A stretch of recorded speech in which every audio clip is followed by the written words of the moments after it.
Alright, everybody, welcome in. Let me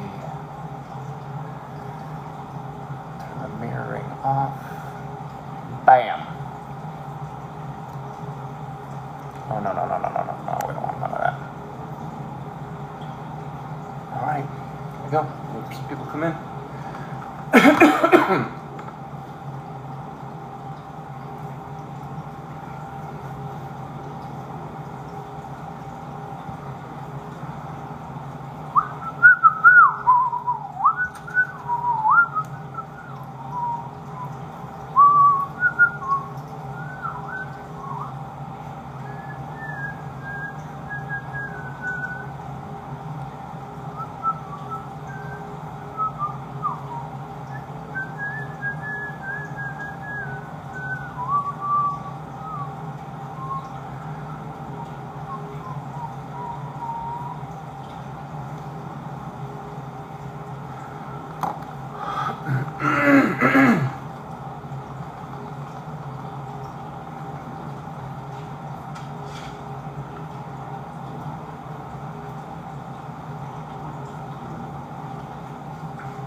What's up, guys?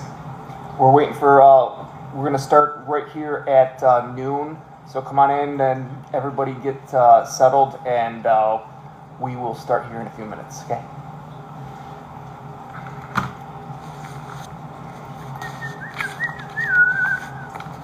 It's a hot one in Chicago. Brutal hot, humid, disgusting. I don't do good with the heat. John does not do good with the heat, okay? Okay? Okay?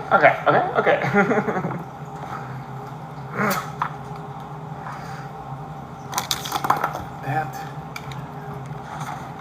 is the pig.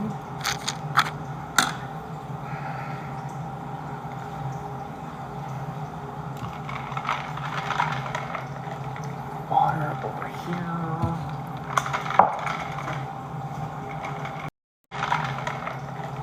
Water over here.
Hello, Miss Karma.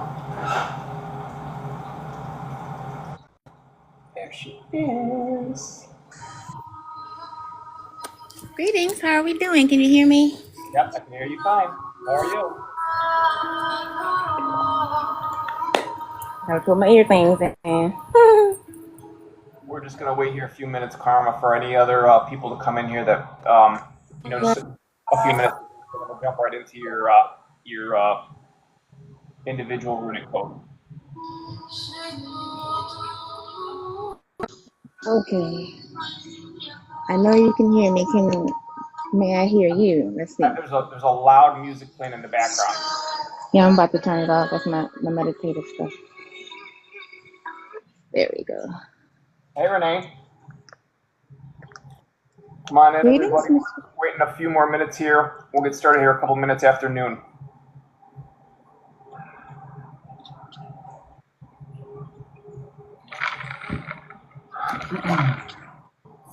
Here.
Karma, is it hot by you today? It is. It's forcing here today. 94 and it's humid. It's like, oh. Yes. That I walked outside and the heat greeted me like, "Hi, how are you?" What? It's Hot out here. well, like early this morning. I got up real early this morning, and after I got out of the shower, I went outside to feed the koi, and it's literally from walking out, feeding the koi, and then walking back in. I was like wet. That's how humid it is. Mm-hmm. I can imagine. I will turn my picture on momentarily. At the moment, I am doing something.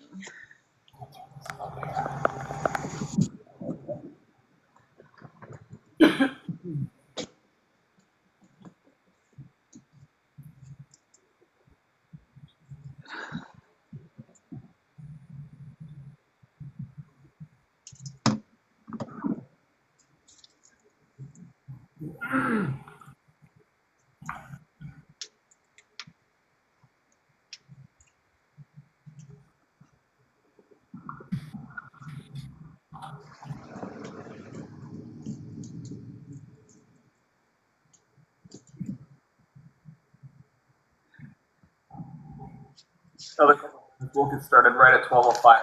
Karma. No worries at all.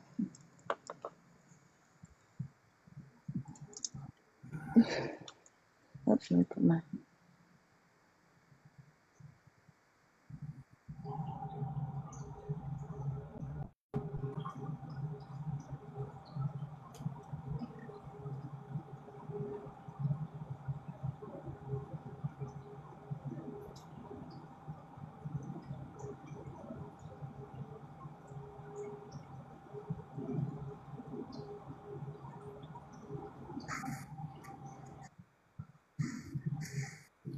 Oh, there's Miss Divine Gray. Hey, girl. Hey. Waiting just another couple minutes, guys, and then we'll get started right at 12:05.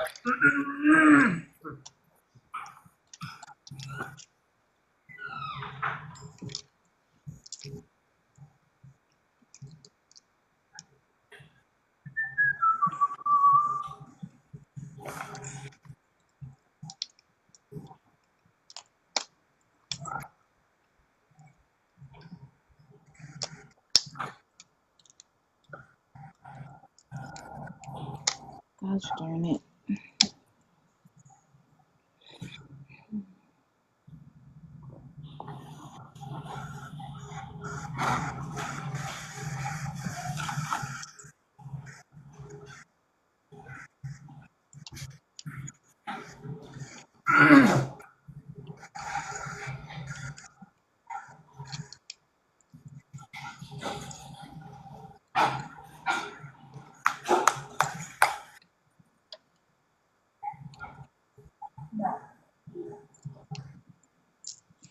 Guys, I would really appreciate it if you hit that like button. Send as many hearts as you want to during this live.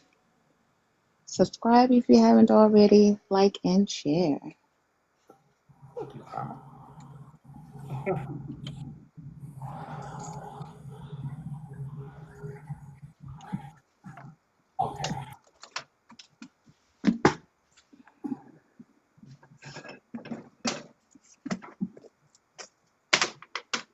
I feel like we should have some sort of theme music going on. No, I thought I was gonna do music too, but I was like, sometimes TikTok gets weird about what music you play, and remember Copyright and stuff. Mm-hmm. before, remember? I got you. Another couple minutes, guys, and we'll get started. I'm explaining what we're doing in this class and all that stuff. Thank you, Divine Gray. Yes, if everyone can hit that heart button, it will send his algorithm to the FYP page. I'm so grateful for you. Thank you. Also, guys, what's awesome is that instead of sharing the live, because I don't like sharing lives with other people if we want to be on there. But if you guys click the copy link button, it counts as a share. Just by pressing copy link, and it will. The more people do that, the more we'll push it out to people's FYP. So if you're interested. I'm slow. Where's the copy link? Um, if you go to like send a oh God, I know I Oh, see. with share. I see it. Yeah, there you go. I got you. Yeah, it just says copy, and then yeah, it's no big deal. It's no big I got you.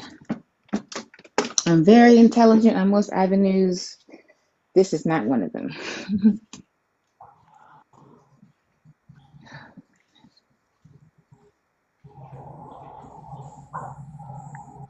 Okay, it is 12:05. Let's go ahead and start. Okay.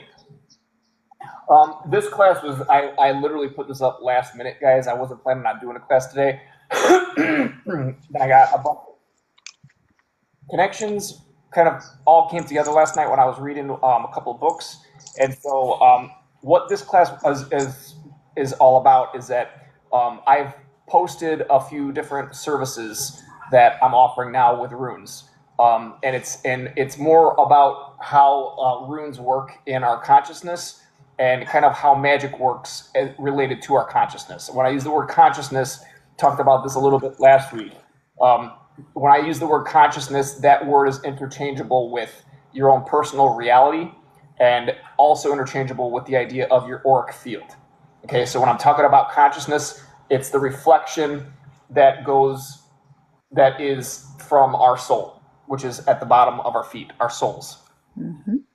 So the idea with runes is that right now, while we are waking up, what we're learning is that we've been being controlled by folks that are doing magic and keeping it secret. They have secret code words. There's things that they can and can't say. All this stuff, right? And it's a big secret. That's what the Hollywood thing with the eye and all that. It's all magic.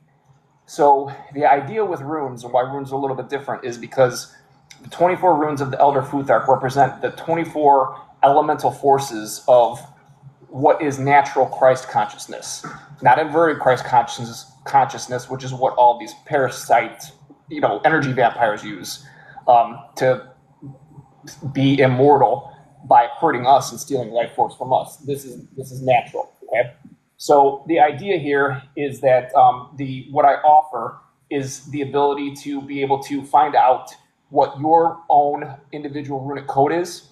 Those are 3 runes that are assigned to you at birth based on your name and your birthday. And from that, you are able then to get an idea about what your strengths are in terms of consciousness. So it's kind of like Strength Finders, Gallup Strength Finders, or any of those different tests that you take. It's like personality tests. This is kind of the same thing, but it's related to your consciousness, magical abilities, this ascension process, what somebody's spiritual abilities or superpowers would be, and stuff like that. So what Karma has purchased a while back was one of the options where we're going to talk about what her 3 runes are. Okay, and then what we're going to do is we're going to go into a deep dive of each rune in each position, and I'm going to explain all those things, and then we're going to take it from there. We're going to talk about how those 3 runes can be used to balance out the elemental forces of her consciousness, which then detaches the ability that Karma has to no longer be controlled from the outside matrix, because it's like filling in the outer valence electron shell, right? When the outer valence electrons of an atom are full, right? When there's 8 of them, then it's inert, right? So it doesn't react. That's what you want, because the parasites that do magic on us, they're always trying to take from us and replace it with death energy. That's what we don't want. So understanding what your 3 runes are and then being able to activate them so that all the runes get activated in your consciousness, that's when you can close it off. It's literally a protective talisman and amulet one. All of everything that you want. So, having said that, the individual runic code consists of 3 runes. Okay, and again, this is based on your name and your birthday. For Karmas, there are 3 different runes. Okay, the first rune is the rune of essence. Now, I'm going to read some of the stuff straight out of this book so that you can understand how things are said in these books, because it's all coded for parasites. or energy vampires, and then I'm going to explain what it really means. Okay. So the first rune is just is 1, 2, and 3. The first rune is the rune of essence or food. Okay. The second Your rune is your identity. audio is breaking up a little. It is. If there's something, Hmm. it sounds like someone's whipping eggs or something. Are you making eggs? You making lunch, Karma? I'm preparing breakfast for hubby. He had to work on through the night, so he gets up kind of late. Okay. You know what? While I do this part, can you mute it? Because I think our microphones are battling. I sure can. My apologies. Oh no, you're good. You're good. So what we're gonna do is page 355. 355. Okay. So the first rune in your individual runic code is called the Rune of Essence or the Rune of Fate. It is determined based on the numerical sequence of your birth date. This ties your destiny to the fabric of time. All right. The Rune of Essence or destiny number represents the qualities with which a person was born, the power brought into this world from all previous incarnations. All right. So this first rune in the Rune of Essence is one of the most important runes because it basically represents the forces of this rune in this position represent what you are already an expert at. All right. This rune is assigned to you based on what you've already achieved and are really, really good at. It's what you're here to bring to the table. All right. And so Karma's rune of essence is Aiwass. Okay. Excuse me, guys. In the next one is the rune of identity. All right, so this is what Karma is outstanding at. This is what she's an expert at. She's here to use this because she's been so successful with using these forces in past lives. And what she needs to do in this lifetime is be able to use the skills and forces of this rune to achieve and unlock the forces of the rune of identity. Okay, the rune of identity is determined based on the numerical sequence derived from the letters of the social name. The rune of identity indicates the qualities that need to be developed in this incarnation, the qualities necessary for the proper fulfillment of the task or the mission. So as a star seed, this one's important because this tells you the area that you need to develop by using the forces of this one. And so Karma had her rune of identity is Wunya. Okay. Then, once you're able to learn how to use the forces of your rune of identity in this carnation via utilizing what you're an expert at already from previous incarnations, that's when your third rune will unlock the force. Okay, and that's your golden rune. All right. The golden rune is determined by the numerical values of the first and second runes, the rune of essence and the rune of identity. The golden rune is the result, the mark that one needs to leave in this world. Okay? So that's basically, in order to achieve your destiny, by using what you're already an expert at, combined with what you are here to learn by using this, you then are able to leave your mark on the world in the golden rune. This is what you leave behind. This is what has your name attached to it. This is how you're remembered. Okay? And Karma's golden rune is Yira.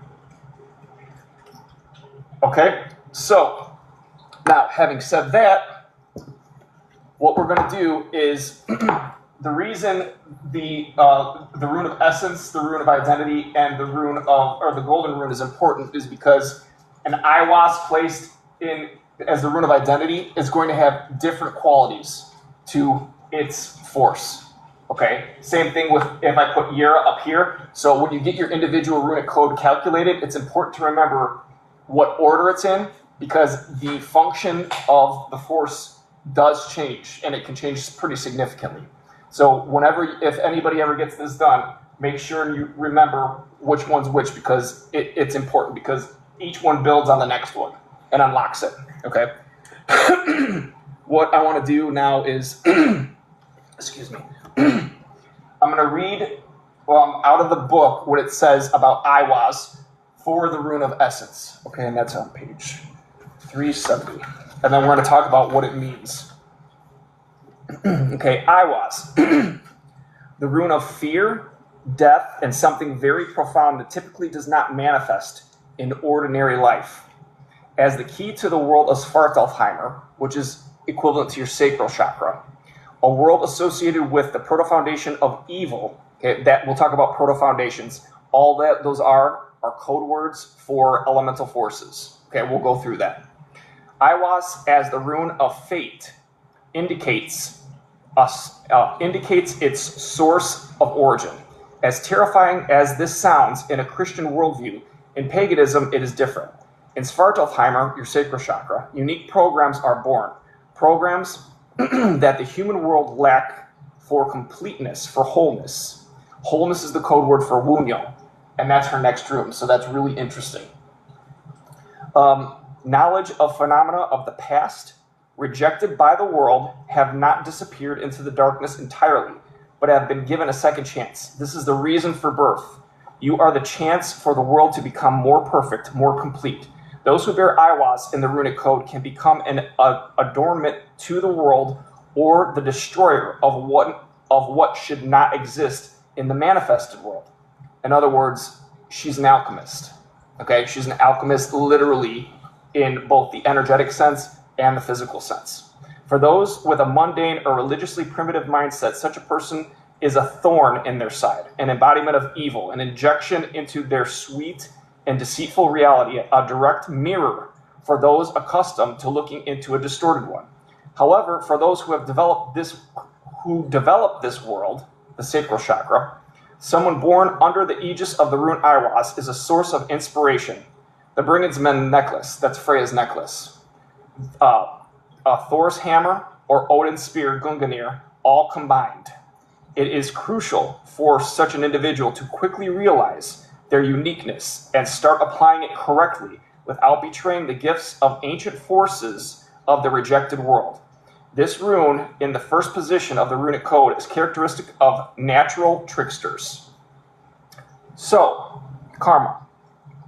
One of the very special things about Aiwass that I love is that, I don't know if I shared this with you last week, but I wear 3 runes around my neck. Okay, this is my personal rune amulet or talisman of my 3 runes combined. We'll talk about that later.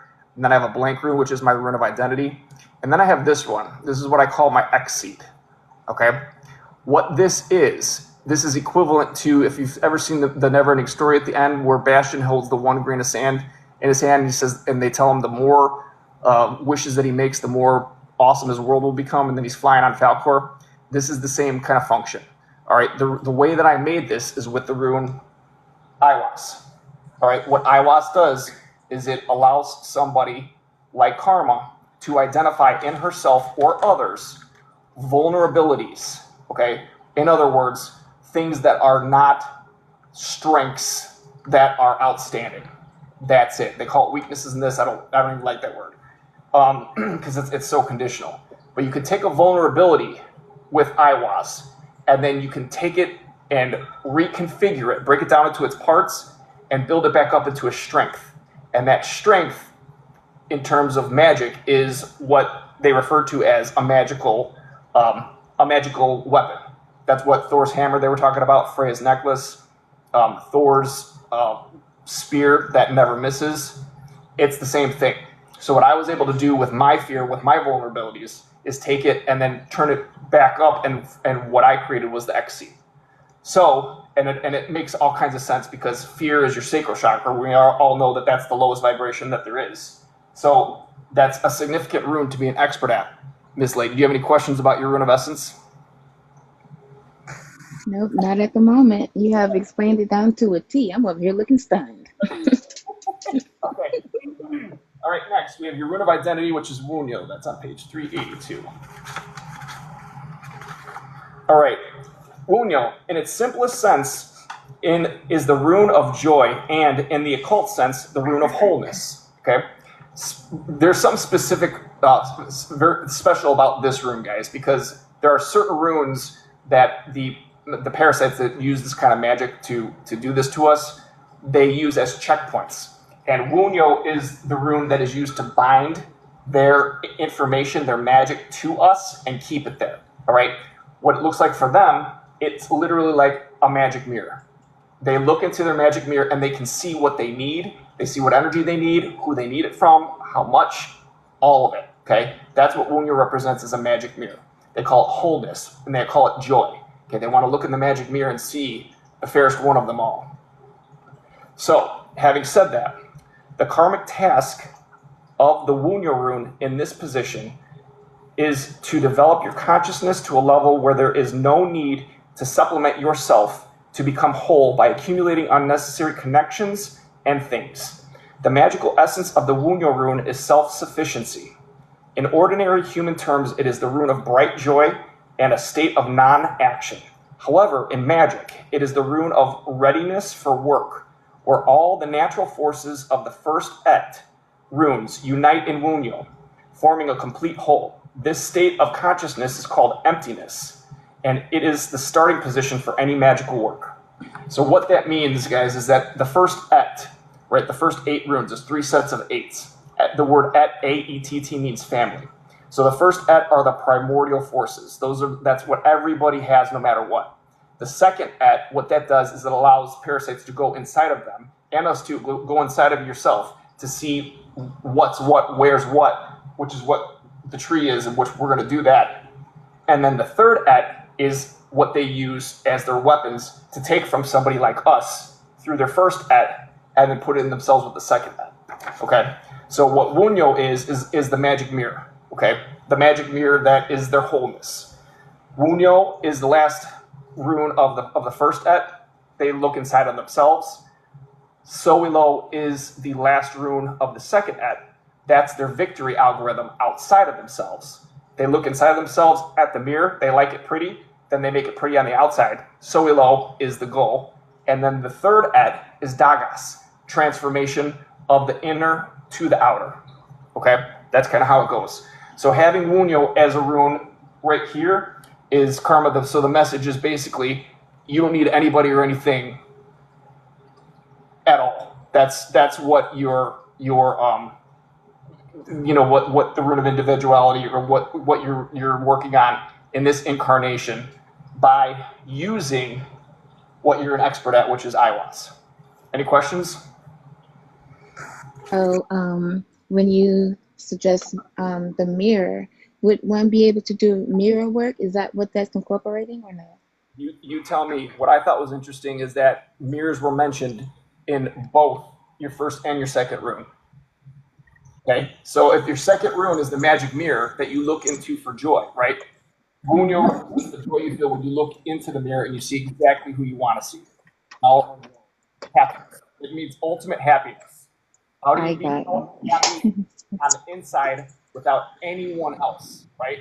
Well, how do you learn to do that in this incarnation? You take vulnerabilities and you make them into magical artifacts, strengths. Okay, this is a mirror, right? Look and see when you look when Atreyu when Atreyu looks into the magic mirror and he sees Bastion, right? They say most men run off screaming, but he didn't. That's fear. Looking at yourself for who you really are, and anything that you don't like, you could change. And then learning, accepting that, and then looking at yourself in the mirror and knowing that you can look however you want, whenever you want, because you have the ability to do it yourself. I understand. So when I do my mirror shield and turn it inward, that would almost be putting your invisible cloak up, yes? So they can't see you, you're seeing them. So this is what I love about karma, you guys. This is one of the reasons why I asked him to come on here today, is because what's important about learning runes. So it's not so important you learn all the details about runes, right? This is just one system that I've learned really, really well because I had to. What I love about it is that, like I taught in the class last week, and if you look in the resources, I have a table of all the runes, and it has all the corresponding different kinds of natural magic, right? Karma has her own natural way of doing things through meditation and through specific tools that she uses, just like everybody does, whether you know it or not, or whether you consciously do it or not. Everybody does that. That's part of the manifestation process, is what they call magic. So what she just described right there, right, was exactly the same thing that she's using those two runes. Now she's just connecting the dots and having another name for it. Because the whole idea is that when we understand what we're doing and what it means, and we can connect it to something that now we see what's going on in the outside world through this. Now we know code words. Now we're picking up with stuff, what's going on. That's the whole idea. I'm sorry, that's a train. I'm going to say this and then I'm going to mute myself. The valid point that I want to bring about, hold on, the train. So I'm guessing that's confirmation. The one valid point that I want to bring about is from our last class, and that's observation. We have to pay attention to everything because runes just don't appear on paper. They can appear in the sky, in the trees, in the grass, sticks, yada, yada, yada. Even your crystals, runes appear in there too. But me, I feel like what makes me different is I'm aware of the runes, but in my mental, I'm not referring to the runes, I'm referring to observation, but they still intertwine with each other. Yep, and if you're talking about observation, that's another thing with what mirrors are for, right? It's to observe what's going on the inside and the outside, one way or another. So, yeah, Yes. great point. All right, and so your last rune is your golden rune. Okay, so when you use what you're already an expert at, being able to take vulnerabilities that you perceive in yourself, turn them into magical artifacts or superpowers, right, or strengths, by doing alchemy. And then because you know you could do this, you don't need anybody to do anything. You can do it all on your own. Okay, so you're whole in yourself. You don't need anybody to make you happy. You know how to make yourself happy because you have the power to do it. That will unlock your golden rune. Your golden rune is Yira. Yira, the rune of time. Huge karma. Time, okay? The rune of time, fertility, harvest, and the results of what has been done earlier. This is the manifestation rune. Okay, this rune stands for manifestation based on predetermined cycles. So you could talk about the cycles of the sun and the moon in a 24-hour day, or a 7-day week, or a 30-day month, or a 12-month year. It's all, cycles are all the same. The arms of a clock, okay? It's the orbit of a cycle. On the simplest level, it means to generate time. Okay, so time is money. Time, whatever you spend your time doing, spend, right?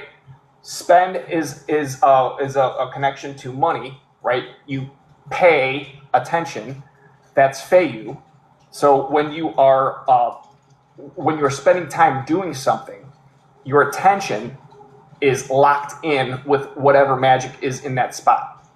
Right, so that's something that is connected with Yira, because the more time we know where you put your attention, your energy goes to, right? So for Yira, it means to generate time through manifesting, using magic, whatever kind of natural magic or whatever process you do, like a dynamo machine with specified functions. On the magical level, it means to change the flow rate of time. Change the flow rate. Now here we're talking about changing the rate of time. Very similar to what this is, right? What's interesting is these two runes are right next to each other on the Futhark. This is number 12, this is number 13. All right? These two runes are dyads. Their function is... Sorry guys. Why this crazy thing keeps going off. This means axis and this means orbit in terms of the cosmological function. All right? Axis, orbit. Y and X, axes. Okay? So, having said that, if this is the y-axis, then that means the x-axis is space, right? And time, if that is x-axis, then that means it can generate y. So vice versa, they're complements to each other. All right, so one generates one thing, the other produces its complement in 90-degree lock. And Karma, you got both of them. That's amazing. On the magical level, it means to change the flow rate of time. So I keep on seeing this in my head when I say that. I keep on seeing an hourglass. An hourglass. So how do you change the flow rate of an hourglass? The center point, right, that all the sand goes through, you can make it bigger or smaller. How do you do that? With this. Because if you change the flow rate by making it bigger or smaller, that's going to change the manifestation, right? The rate of time that results. Okay? And the way you do that is all on your own because you have the power to do it with no one else. Okay. Sorry, guys. Jeez Louise, allergies. Okay, on the magical level, it needs to change the flow rate of time, influence the reaction speed of this world. Make it so that the harvest of deeds, harvest is a code word for Yira, deeds is a code word for Aiwass. Okay, we'll get to that in a minute. The harvest of deeds is gathered differently than it is now. Okay, so in other words, manifest at a time you choose, not necessarily one that is predetermined for you in cycles, right? Why should I have to wait until Santa Claus comes on Christmas Day to get what I want if I have the power to do it right now? That's what it means. Perhaps it will be manifested differently or evaluated differently by the living. The life task of the bearer of the rune Yira in their runic code might be to form a different value of time by all living beings, a different understanding of timeliness. So in other words, how are you spending your time? And are you spending your time in a way that makes you ultimately happy? Joy. I love this. All right, so this will happen only when a different evaluation of life results is formed, and perhaps even the smallest achieved result will be evaluated differently. In any case, it is life and activity in the middle world, in the world of people. Work with the world of manifested reality and teach it to reflect. There's reflect again, another mirror word. Teach it to reflect all physical, psychic, and magical processes more accurately, more clearly, more brightly. Karma, what do you think? This is amazing. You guys should see my face right about now, and I'll probably come up later. But it's mind blowing, actually, and a lot of info to take in. Have you guys ever had a lesson that you've learned but you felt was real familiar already, so you don't have to really study it at all? Like you're overwhelmed a little bit, but in the back of your mental, you're like, wait a minute, this sounds so familiar. So yes, I'm in that state. This is so familiar, and I'm ecstatic. So I'm just sitting here in the background listening. Me too. We're just getting started. So here's the other thing. So a couple other like random points. So when you're looking at when you're thinking about the way we are what our auric field looks like, right? Our auric field is the same thing as our consciousness or our reality, right? We have the axis, which is our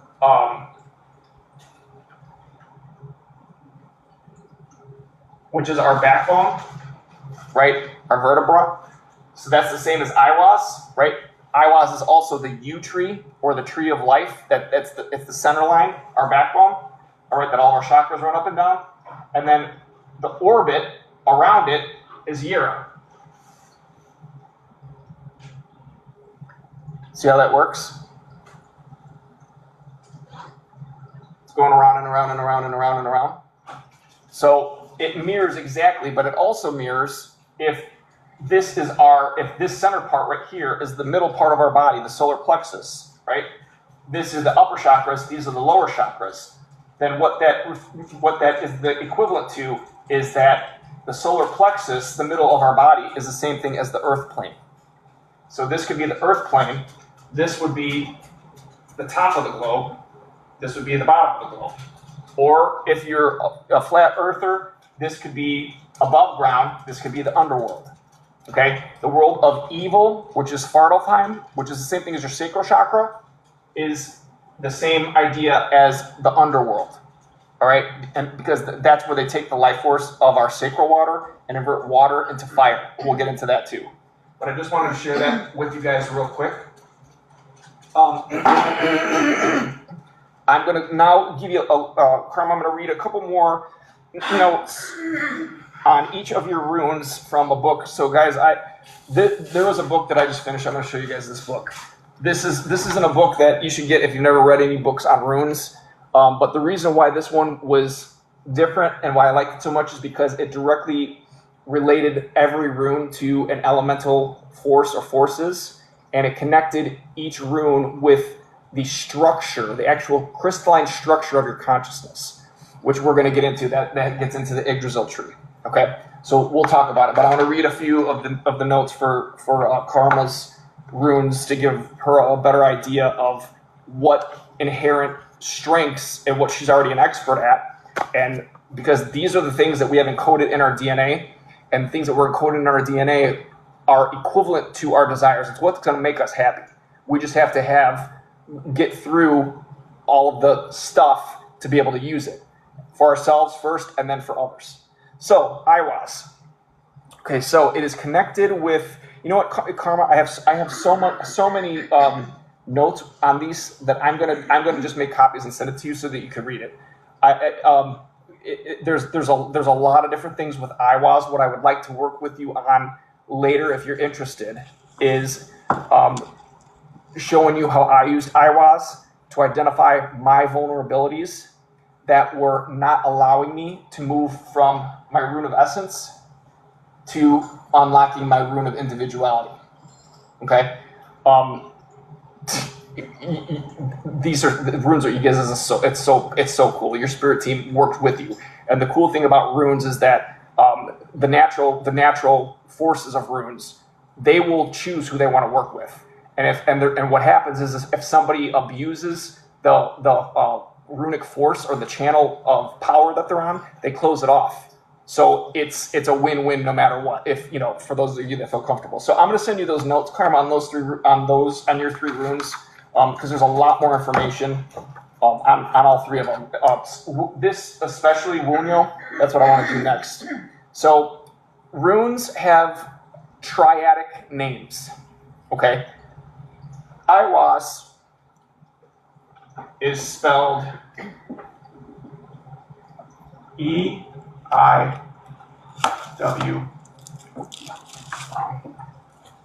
Messed up already.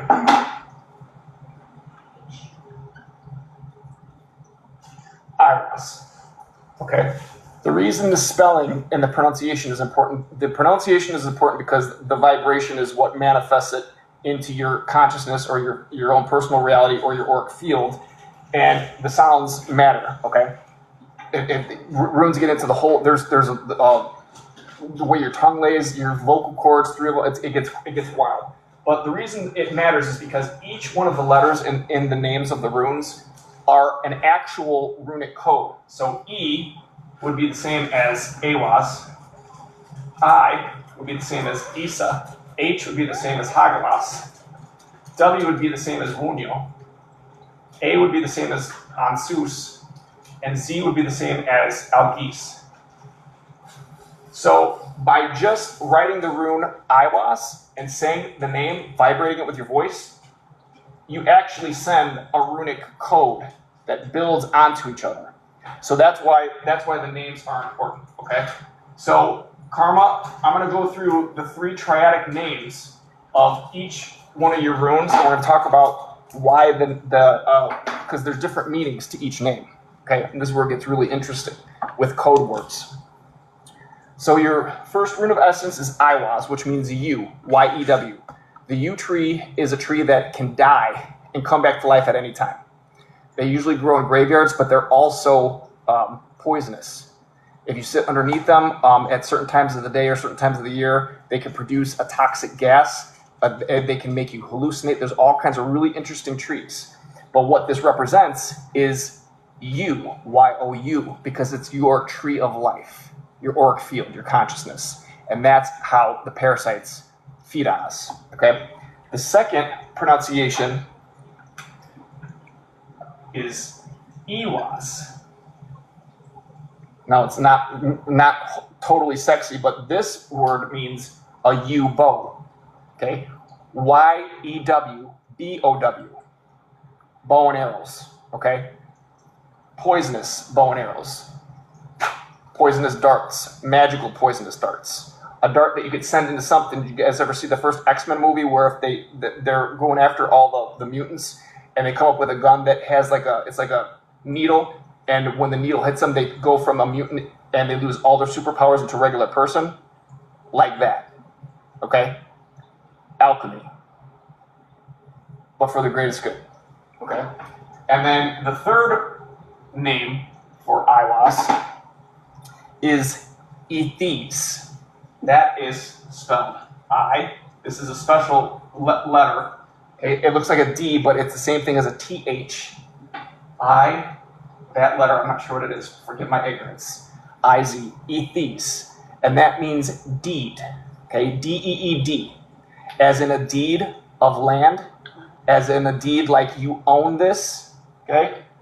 The parasites have put deeds on us. They think that we are their property. Our physical bodies and our energetic bodies, all subtle bodies, belong to them. They do bids. Not kidding. And it's all based on who you are, your 3 runes. Ethes, deed. Any questions about those 3, Karma? No questions at all. I got excited when you mentioned the bow and arrow. Okay. All right, so Wunyo. Okay, so the first one is Wunyo. And Wunyo itself means joy or happiness. Okay, so ultimately, what I think of Wunyo is self-love, confidence, happy, being complete with yourself. You don't need it's the ultimate happiness you could possibly feel, and no matter what happens, nothing can touch it. It's almost like a high. But it's a high that is natural, that because you're the happiest you can possibly be. That's what Wunyo means. Okay, that's what everyone aspires to. Ultimate wholeness or joy is the code word. Okay, the next word for it is Wunya. So instead of an O at the end, you have an A. Wunya means pasture. Okay.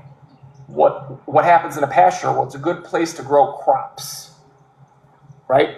Especially if there's good water, right? We all know about your sacral water, right? You have very special sacral powers. Wunya means pasture. It's where seeds are grown. Seeds of ideas for you to manifest for somebody else. Not for much longer. Okay? Wunya means pasture. And then the third word for Wunyo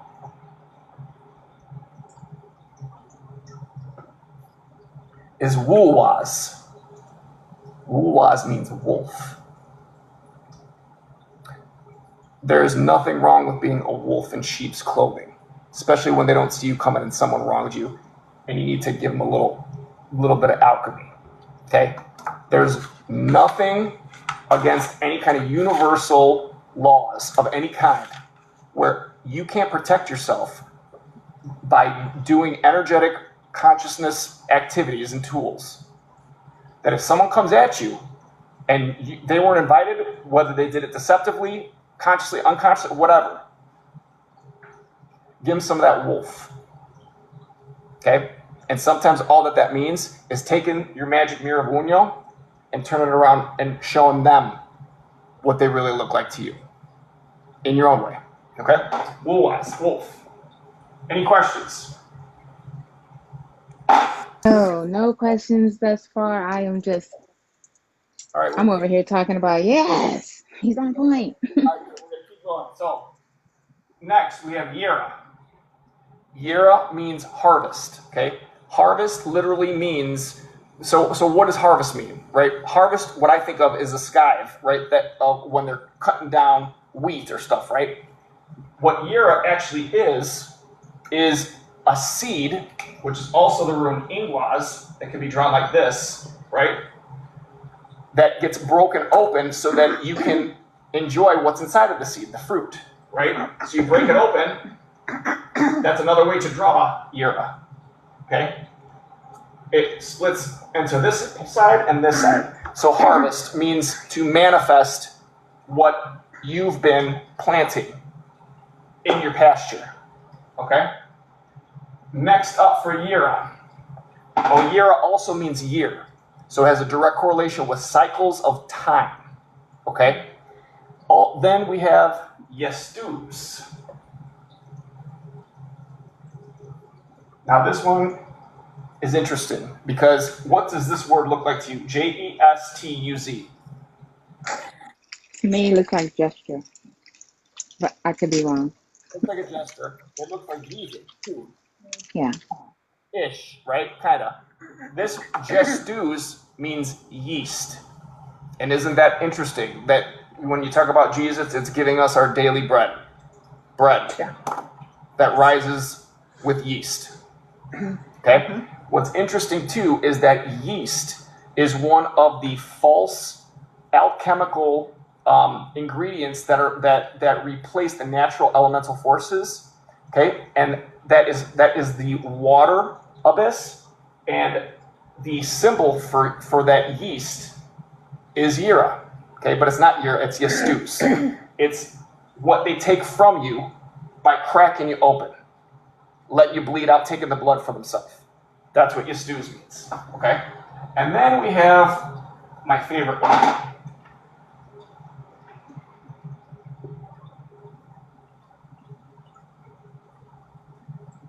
Yenaz.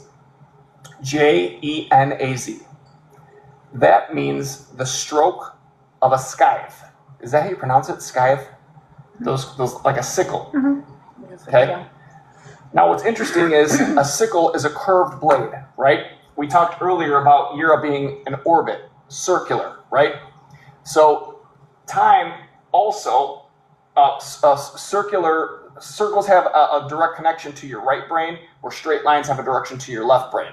Okay, when you speak with your left brain, it can divide, so it's a sword that cuts, or a sickle can be something that collects, which is exactly what this does. Okay, so this is the act of cutting something open.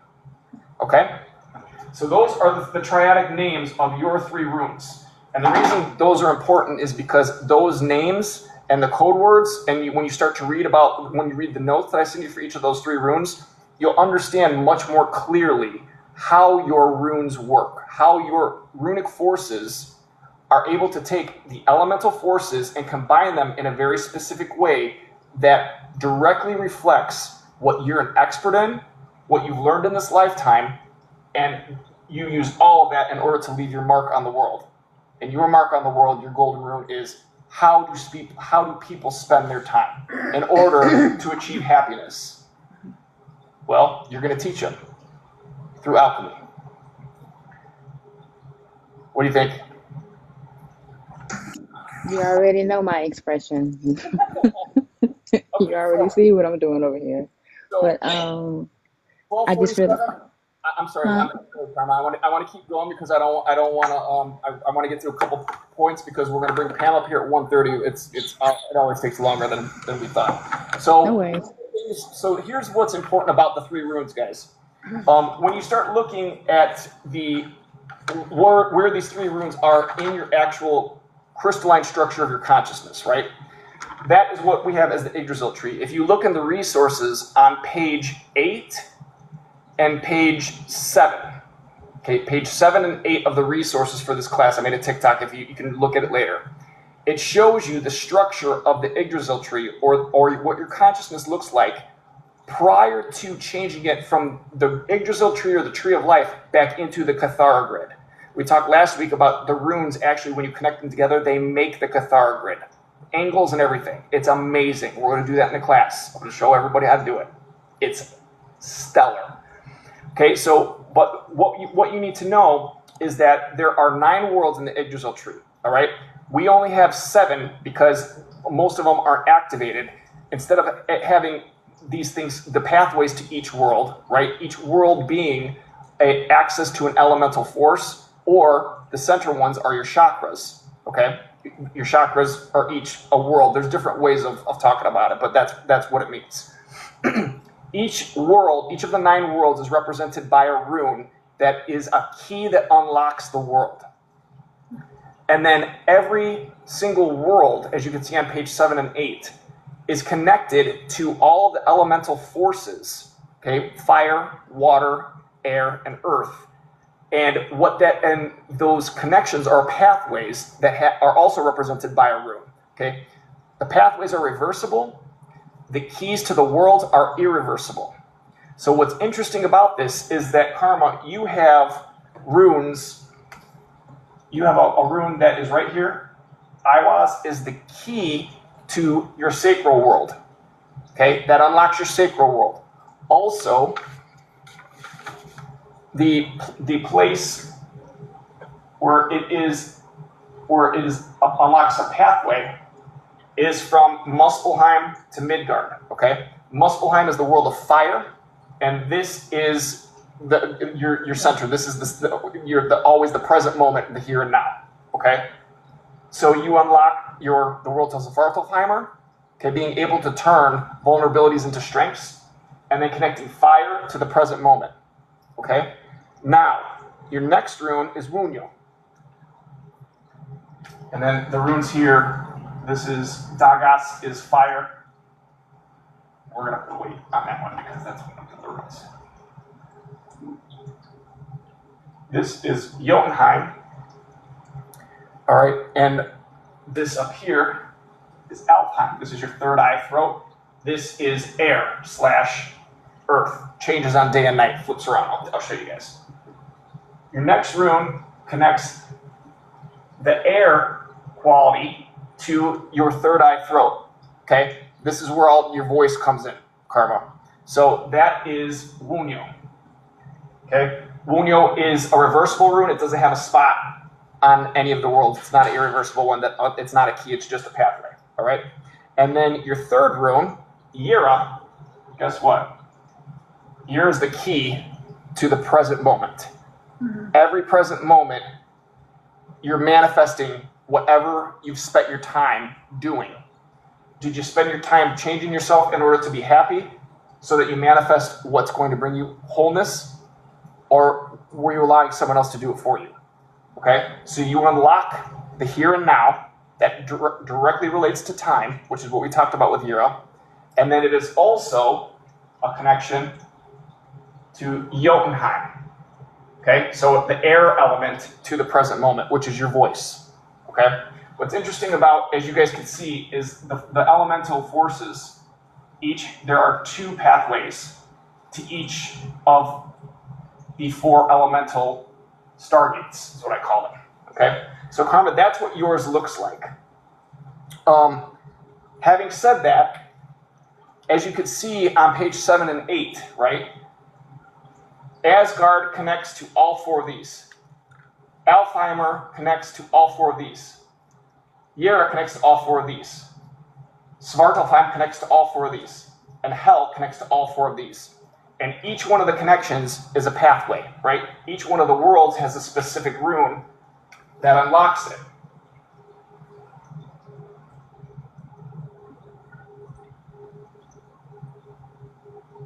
Okay, yours are in the red. I'm not going to put in all the pathways because it'll get crazy. But bottom line is this. All of those other runes that you don't have, right? So you have the red ones only. There's only very, very small part on that in your consciousness that is activated once these are all active, right? So how do you compensate for all those other runes? You can't just read about them. What you could do is read about them, try to get them one by one by doing a lot of work, or right, by focusing on all of what you don't have, or focus on what you do have that you're really, really good at. These 3. And what you can do then is you combine these 3 runes into a single binding stave.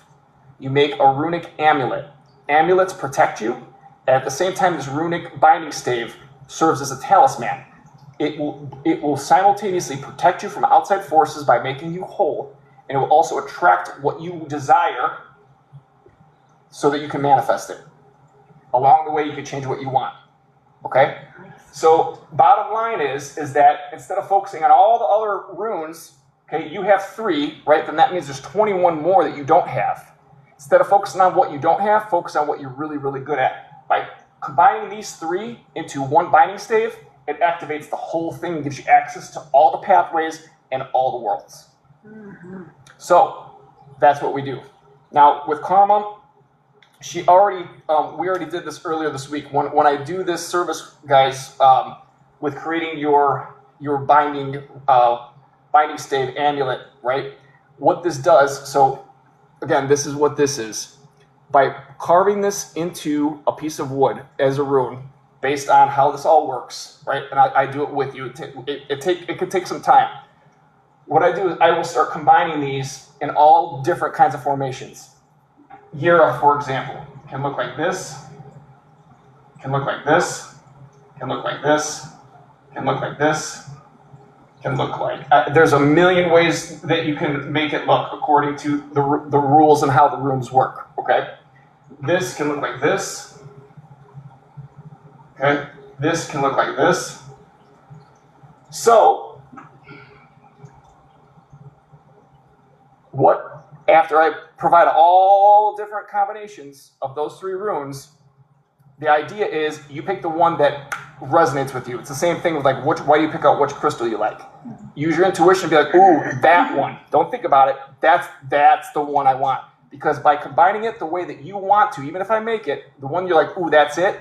And Karma, what I keep saying, if you don't see one you like, tell me and we'll keep doing more. And we'll keep going round and round until we get it. By combining what she picked into one rune, that represents now all the runes. And now she's protected and she's going to bring to her what she wants using the 3 runes in unity. So what Karma's rune looks like, it has all these together, is this.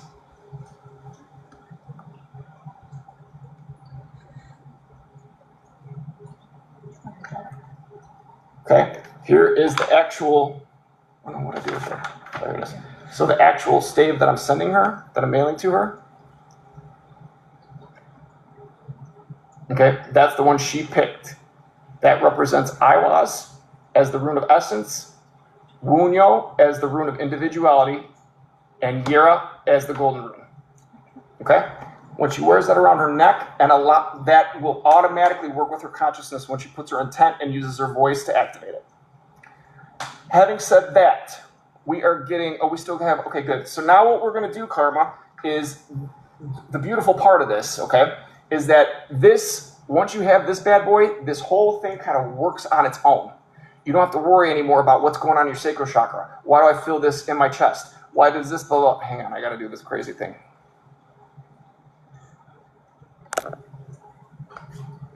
After like an hour, it makes you say that you're still on.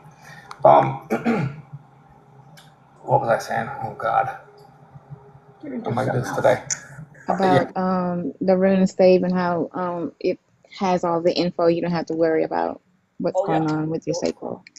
It will become an automated, because what happens is you go from this with just those connections to all the connections being made, so it looks just like on page 7 or page 8. Okay, everything's connected to everything. Everything's wide open when you activate this. So as you carry that on you, right, you get access now to all the pathways, to all the channels, to all the everything. Your psychic abilities will go up, and what's going to happen is that these 3 abilities, these 3 forces, okay, that you have brought here to achieve your destiny is what's going to make you happy. The reason we have desires ingrained in our DNA, they're not there for us to try to push them down and ignore them. They're there to help us be happy by guiding us into what we want to do so we can help ourselves and help others who want to be helped. Okay? So that's what the whole idea is. So what we're going to do then, okay, instead of having to go through, so I do another thing I offer, but this is part of the package that Karma bought, is I do a consciousness diagnosis. Okay, that's a fancy way of saying a runic divination. All right, the way I do runic divination is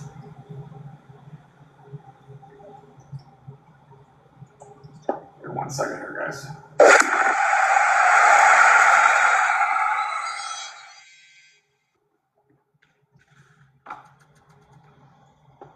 So runic divination is a little bit different than other kinds of divination, okay? Specifically tarot. Tarot is like kind of the one that everyone's familiar with and that is really, really popular because it comes from the system with the magical system that's used mostly in the United States, which is Tree of Life, other kind of mystic schools, all that kind of stuff. It's popular. We know this, right? There's a big difference between rune divination and tarot divination. Let me show you why. With tarot divination, okay, every single card in your tarot deck represents usually a planet inside of an astrology sign.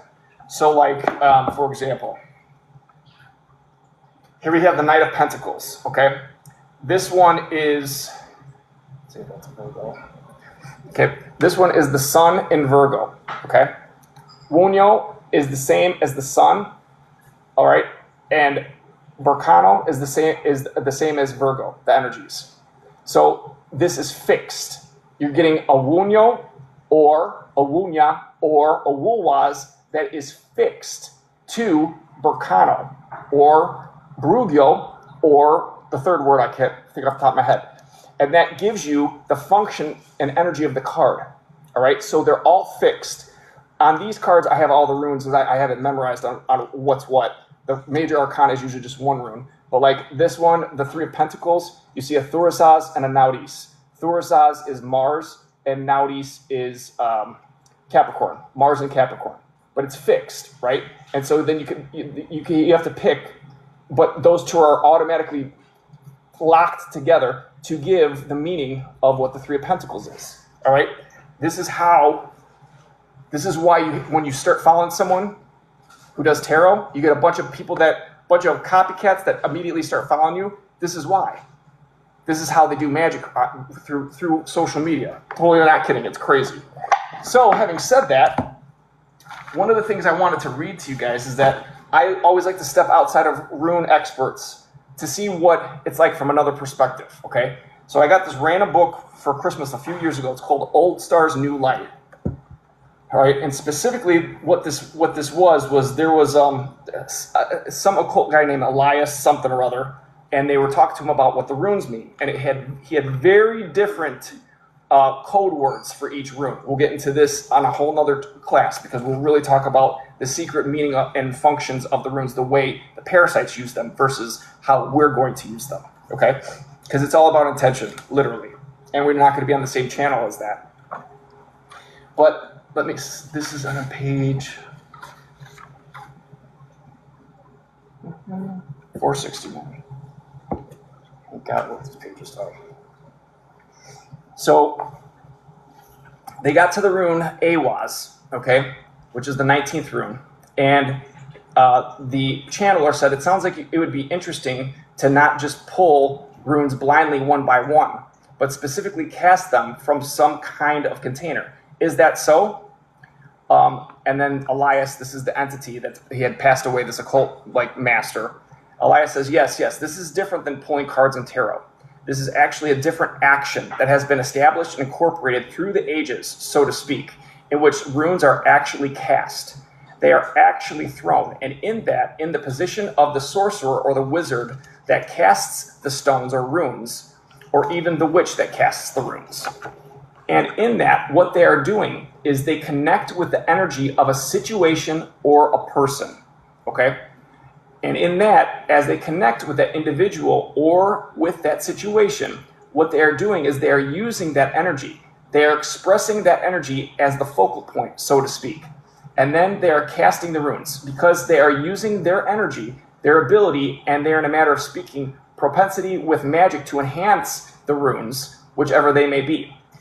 And in that, this is actually one you would term to be a magical action.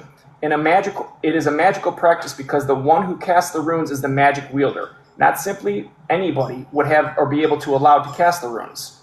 The other individual doesn't touch them. They don't pull them. They don't even touch them. The facilitator is the one that casts them. Okay?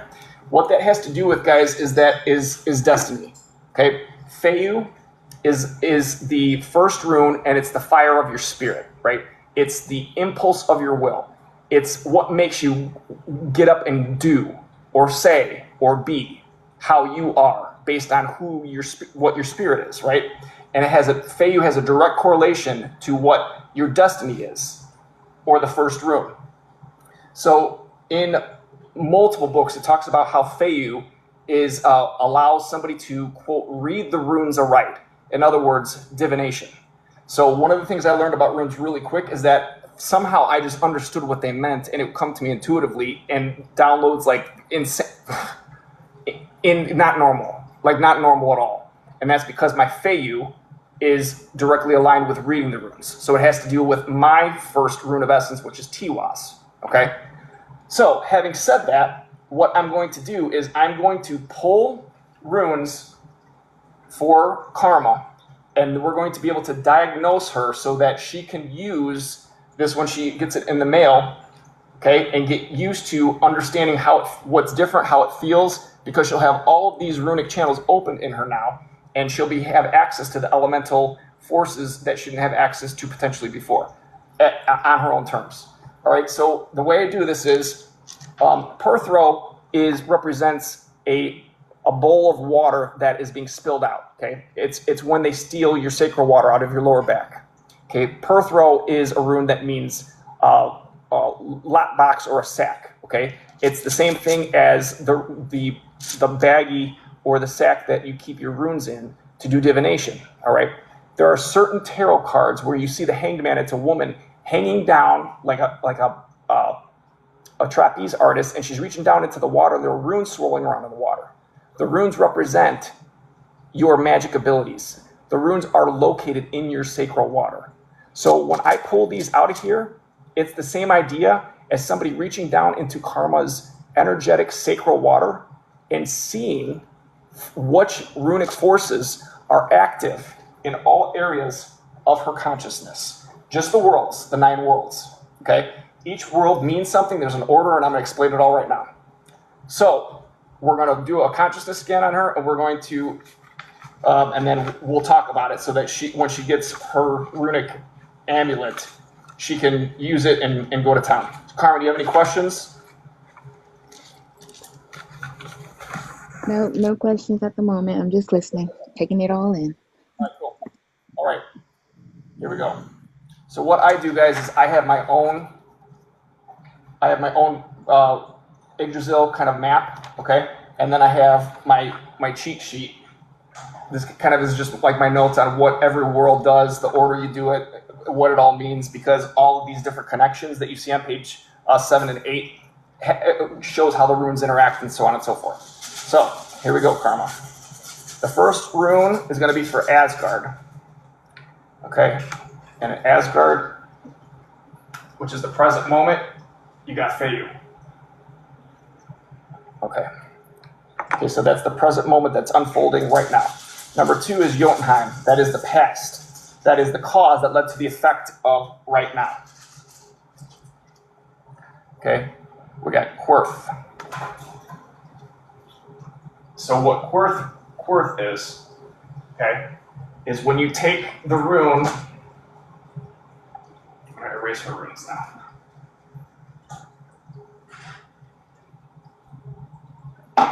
When you take the Perthro rune, right, that's her sacral chakra, where all the runes are kept, right, the bowl of water, and you turn it, the bottom part, like this, okay, what it becomes is her tree of life,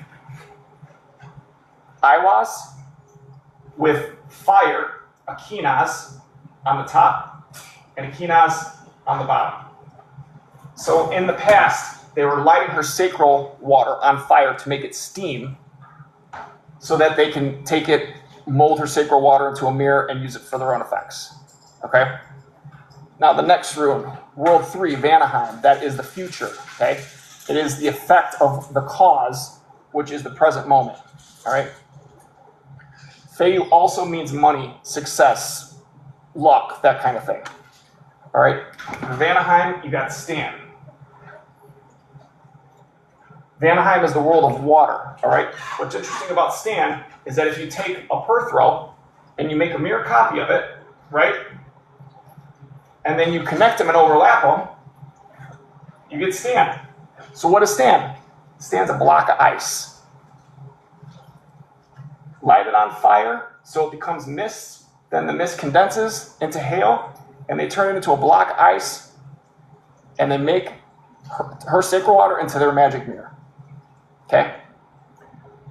Caused by the exchange. Feiyu is also the exchange of life force for death force, or basically light you on fire so that your sacred water turns to steam, and then the steam is cooled into mist and hail, and they turn it into a block of ice so that they can take her water and make it into their magic mirror, Wunya, because she has Wunya and Aiwass. Okay? That's her rune, Aiwass. You can't make it up. All right, the next rune goes right here, Svartalfheim. That's your sacral chakra. Okay, Gar. Now that's real interesting. Karma, tell them about Gar. Why that's a big deal. That is so interesting because as I was eating New Day breakfast, yes, and I'm drinking out of my little juice glass, and I didn't notice this before, but I was like, oh my gosh, look at this. And I sent it to John, and we were both in awe. So nothing works. There's no such thing as coincidences. Hmm? Just a video of it at the bottom. It's literally the rune Gar. It's on the bottom of her glass. Okay, and if you can see down here, here's Gar right here. When she sent it to me, I was like, that's crazy because this is part of what I'm teaching today. Gar represents an ingwas, the process of manifestation that they use, using the 4 distorted elemental forces. Okay, so what that means is that they used to do that in your sacral chakra because they wanted the power of you able to use alchemy and the power of your Wunyo. So to manifest it, Yura. Okay? Now next we have World 5, which is Alzheimer. This is your third eye and throat chakra. Okay? You got Ansus. Ansus is an interesting one. That is your voice, expression of your knowledge. Okay? It could also be inspiration. Okay? That is spoken specifically. Okay? The big thing is your voice here. Okay, so that landed on your throat chakra. We talked about that earlier. Remember we were talking about with the air element that you had? Mm-hmm. So that reflects it perfect. All right, then next we have, the next world is Niflheim. This is the world of ice and also of earth. Okay, we got Manas. Manas, if you look closely at it, it is a Wunyo that is facing a Wunyo. Okay? It's like a Wunyo looking in a mirror. It's like a mirror. It's like holding a mirror up to a mirror, or like a person looking into a mirror. Okay? Manas represents the magician, and that's when somebody mirrors your energy for their own and exchanges your life force for death force. Okay? It also has to do with social interactions, specifically through deception. All right, everybody ganging up on her. Okay, that's what that means. This is also the world of ice. So in other words, turning your wound, using her Wunyo, by turning that water into ice. Ice can also be a mirror, the Wunyo mirror that they steal from her. Okay. Next, we have down here the world of hell, and we have Burkano. What's really interesting about this is that the world of hell is where they're able to take you're able to take things that they don't want. So things that are in the sacred water that they don't want, they can take it out, cut it out, and then bury it in hell until a certain time. All right, then it comes back and returns to you. Burkano, okay, is very interesting because and Karma, you probably remember this. This rune is directly related to Aiwass.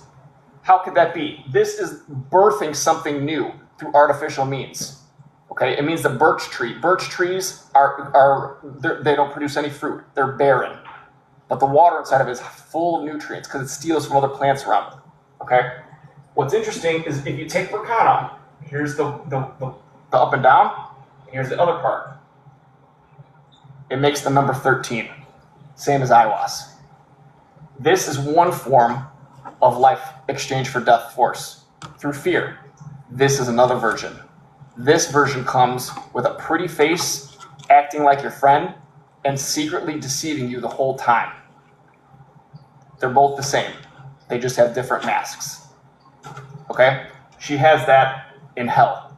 So someone in her past, okay, that's affecting her life, has been making her life hell by pretending to be her friend, but secretly betraying her by doing this whole process on her. Feiyu. Okay? Still going on in the present moment. Okay? Next one, Muspelheim. This is the world of primordial fire.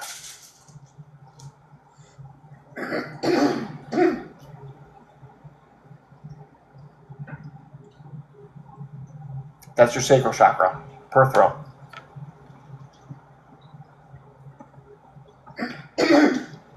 They're still after your sacral water. We know Karma has very special sacral water in terms of magical capabilities. Very special. Legit, okay? They're still trying to start it on fire so that it turns into steam so that they can keep this process going. All this suggests that this process is active and going on right now in Karma's consciousness, which is why this is going to make a big difference, hopefully, for her. And then the last one is Asgard. Asgard is the same exact idea as the moon, okay? Moon ice. And the rune is Tiwaz, okay? Tiwaz is the rune of victory. Tiwaz is also the rune that means sacrifice. Sacrifice your water so we can turn it into steam and then make our magic mirror with your life force. And we'll give you some death force in exchange. That's it. That's a runic. So that represents. So Karma, this is like your crown. This is hell is your root chakra. This is your sacral / solar plexus. This is your third eye / throat chakra. This is your heart space or your center.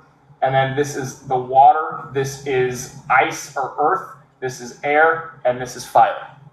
It's telling a very similar story, and do you see how directly related all these are to your runes?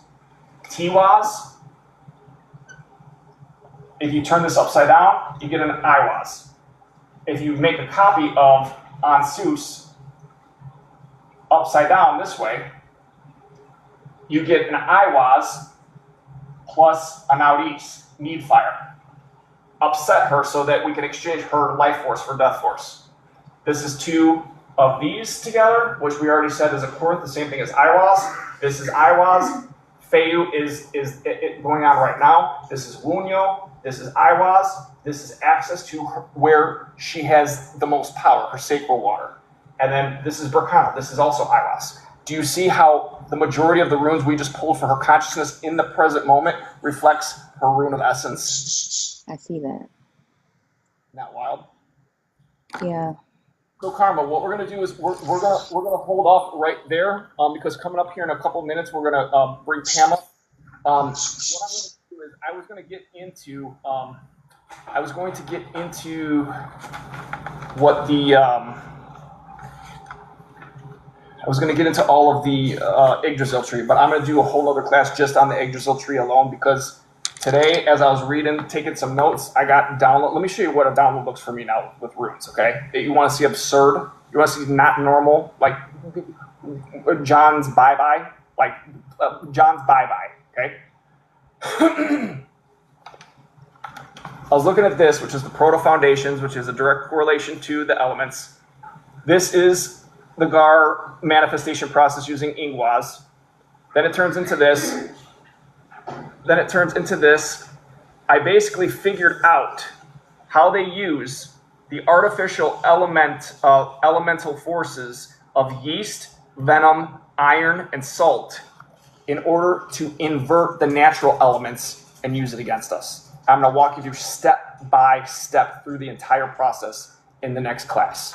Okay, but the last thing I want to do, Karma, before we finish this up, is I want to give you some of the code words for each one of your runes so that you can keep your ears open because all this is still going on. Okay. So Iwaz, and this is going to be, this is all being recorded and it will be replayed on my YouTube channel, so don't worry about writing it all down. So Aiwass, okay, these are code words, so just keep that in mind. Death, fear, final word or action.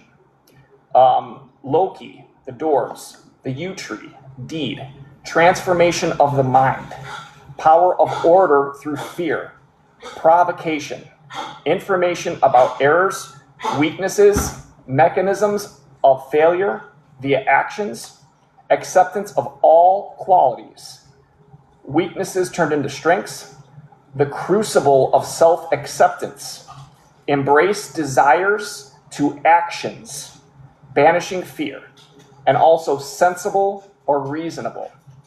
They use outside pressure. We'll be sensible. We'll just be reasonable. We'll just do it. No. No means no.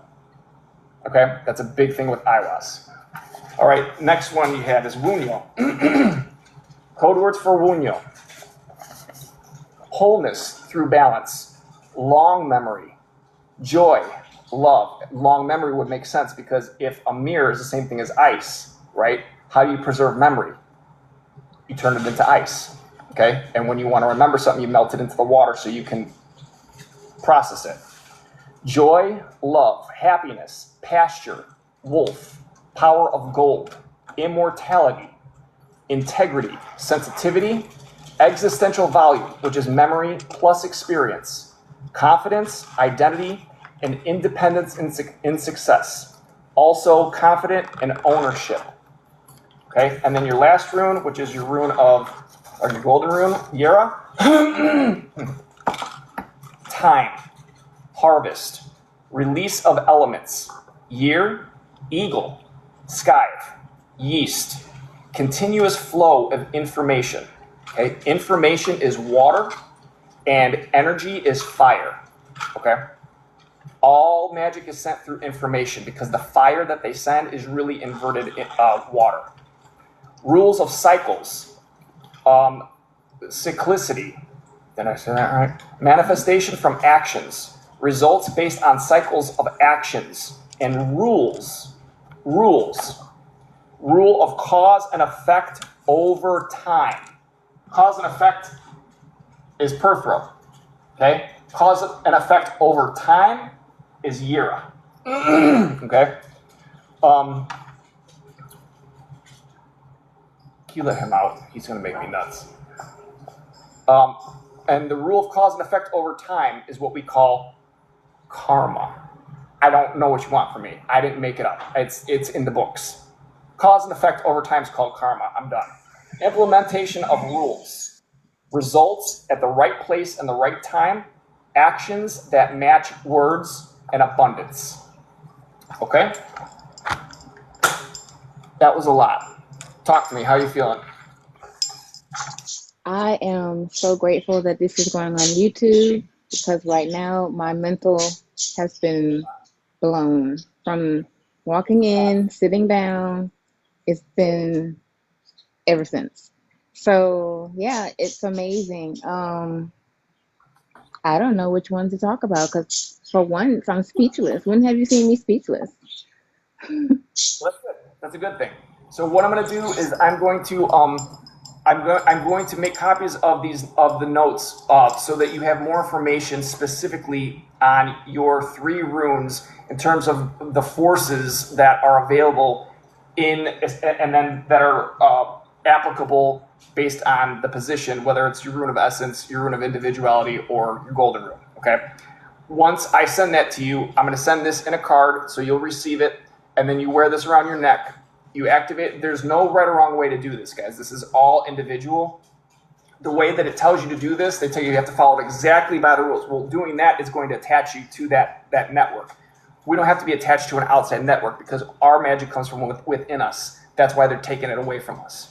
Okay? There are no rules. You know what the rules are? Find your own happiness. That's what is right for you. If it's wrong for someone else, oh well, then that person's not for you. For real. Okay? So then you take this, you do it as you see fit. You can wear it around your neck like I do. You can put it on your shoe. You can put it in your pocket, whatever you want. But what I'll do then is I'll reach out to you and we'll talk over the next week or so to see kind of if you're picking anything else up in your meditations or in your regular routine that we've talked about before. And then that's it. Thank you so much. I'm very appreciative. You guys, this is so amazing. And I just feel like if you're called to get it's very, very beneficial. And it's a lot to learn and a lot to take in, but it's so beneficial, even when you're aware and when you're not aware. That's the most important thing. Does this blow anyone else's mind for real, or is it, or am I just, do I get excited easy? Do you guys see how, do you see how almost how everything related to her 3 room, it's uncanny, this shit. It's crazy. I'm sorry, one more thing. Okay, my mind, here we are. The rune in the middle. Thank you. Hey, I sent you a picture of that being on my sun finger, yes? Huh? I just had to throw that out there. Like I came in this realm with that symbol on my ring finger, on my left ring finger. Isn't that crazy? Funny story about Feiyu, okay? Feiyu represents your spirit. It also is the prime, it's the fire of your spirit. Fire is the element that all the other elements are all built on, okay? Fire is the element that governs, that creates the rules of reality, literally, all right? And that's because fire is your feelings, your impulse of will, what makes you, what drives you to do, say, like we talked about, right? It's your spirit. Feiyu also stands for gold, and it also means money. So if you are able to follow your desires and take action on the impulse of your will to achieve your desires, right? When you do something you love, money comes to you. That's what Feiyu represents. Okay? Feiyu also represents your spirit, so the fire that is encased inside of the water. So for you, Karma, right? Your Feiyu, the fire of your spirit, is inside of your water. Okay? That's how Feiyu works. What was the rune on the tree in the middle that represents the Feiyu? It's Yera. It's the breaking open of your water to release the fire inside that burns you. They're able to do that. And the structure is all because of this. Because what happens when a parasite ends up initiating, their consciousness gets flipped upside down. They give up their soul in their left foot, and what they do is they get whoever their god or goddess is, higher self, whatever you want to call it, okay? Angel, demon, whatever it is, it's based on their 3 runes, okay? That's how you find out who you are in terms of all that stuff, right? And what happens is, it affects their Feiyu. Your Feiyu, your spirit, is how the outer reality defines you as food, all of us, versus the parasites that are going to come eat us, that they stay immortal, okay? It's dictated by your Feiyu. And the reason that is because when they go through Dagas, right, they flip upside down. They become the hanged man. Dagas flipped upside down is still Dagas, okay? And what happens is their throat chakra activates, and their third eye turns on so they can see and perceive all these different things. But what happens is their Feiyu, right, used to be like this, fire that burns you, okay, in exchange for death force, life for death, and it becomes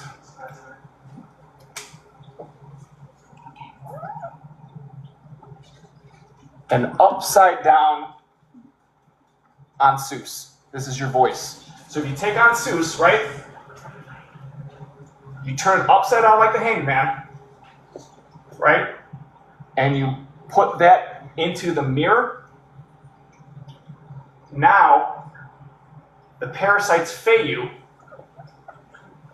you take these 2 lines and you move it up. But this represents your foot, all right? So now, their words are information that burns you. What is, it's inverted water energy. Water is information, okay? Information that burns you. What is a liquid like water that burns when you drink it? Alcohol. That's why they turned water into wine. Blue water into red wine with alcohol. That burns when you drink it. You are what you eat. You are what you pay attention to, what you digest. Digest this information. Da-da-da-da-da-da. Okay, pumpkin? So, that's what Feiyu is. Any other questions? Nope, no questions. Once again, my mental has been blown. Here we are. So what I'm going to do is wait for it to be on YouTube, pay attention, and write some notes because there are a lot of good gems here. A lot. Yeah, there's a lot, and that's why I like to record this so you can play it back because there is a lot, and it's all good stuff. So listen, I can't tell you how much I appreciate that you trusted me to do this kind of stuff. I think it's important stuff for all of us to do. In the runic system, they divide. I don't like this, but what they do is they divide the entire human population, both parasites and us alike, into three castes. The ones that do magic, they call themselves the warriors, and then the ones underneath the warriors are called the merchants. The merchants are kind of the workers, but they aren't afraid to speak up, but they're not awake yet. Okay, and so they're targeted. Right? Those are the ones that rely more on social interaction, but aren't afraid to speak up for themselves or start a fight. And then you have the laborers, which is the lowest caste, which is totally people that are totally asleep, are set with how things are and just have accepted it and won't say a peep. Okay. So bottom line is this: the parasites have people in the warrior and then the merchants, and they feed off of the merchants, our merchants and our laborers and our warriors. Our warriors are what we call star seeds. And as star seeds continue to awaken, the more people that can awaken and own who they are and understand that it's a real life process you're already doing, you just now understand how it relates to magic so that you can perceive it. Now we have a warrior versus a warrior. My rune of essence, Tiwaz, means it's the warrior rune. My mouth. You guys know me. It's not going to be cute. Okay. My second rune of individuality is the rune of word, the blank rune. Word. They don't want it. And my third rune, my golden rune, is the rune of chaos, Hagalas. I'm going to thank you, Karma, so much for this. I appreciate you coming up here and doing this for everybody to see. Thank you so much. I will call you after this and we'll talk a little bit. I'm going to go to the little boy's room real quick, and then I'm going to ask Divine Gray to come on up onto the live when she's ready. I'll be right back, okay? You guys have a great evening, okay? And I'm going to just sit in the background.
Okie dokie. Do we have our next contestant up here? Is she in here? Divine Gray. Let's see if I can find you.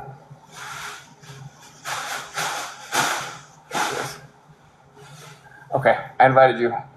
When you're ready, come on up. Hello, hello. Hey, buddy. How are How you? are you? What's going Hey, on? buddy. Oh, living the dream as always. Yeah. Good. How are you? Loving Good. this, by the way. Good. Very good. Very good. That's this blows my mind every time. I can never get used to it. It hers turned out so reflective of what her rooms are that I can't eat. Okay, so you want me to call you Divine Gray? Yes. Oh, you can call me Pam. It doesn't matter. Divine Gray, whatever. I don't like to use people's names without their permission because I get it. Okay, cool. So Pam,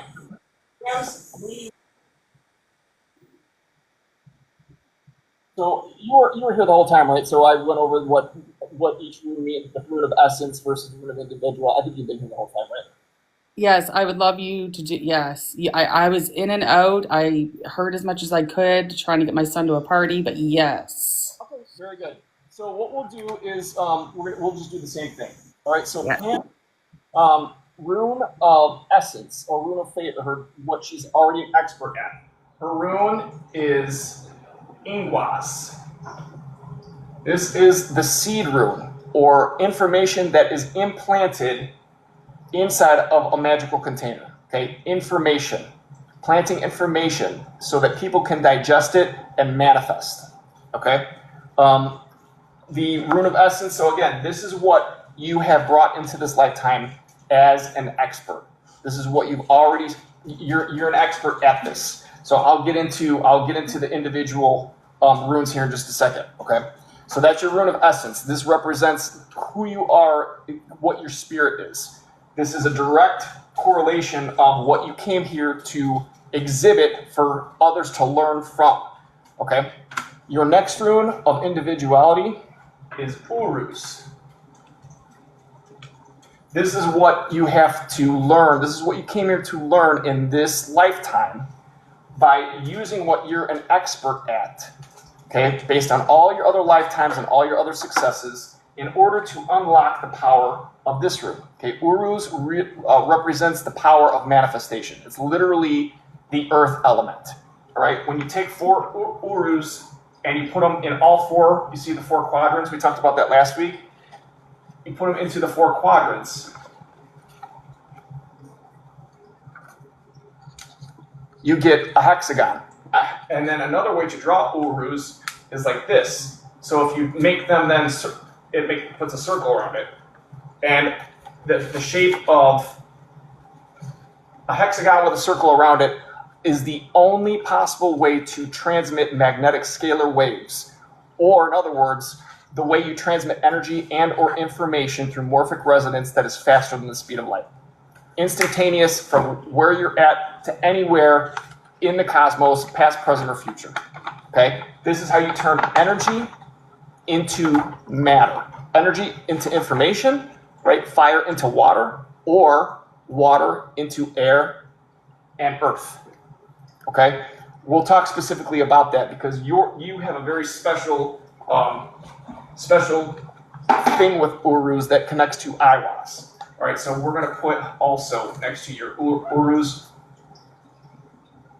we're going to do an ear, because ear is the same thing as Aiwas, which was Karma's rune of essence. So this gets cool. Okay, and then once you are able to master the ability to transform energy into information, okay, and then information into physical matter by manifesting it through the earth element, by building fire into water, water into air, air into earth, that will unlock your golden rune. Your golden rune is what you are, what you're here to leave as your mark. Can you like the smiling bubble? Yeah, thank you. Okay, he just came over. The dog's at the door. So your golden rune is what you're here to do, what people are going to remember about you, about this lifetime specifically, which is a big deal because the whole universe is ascending, right?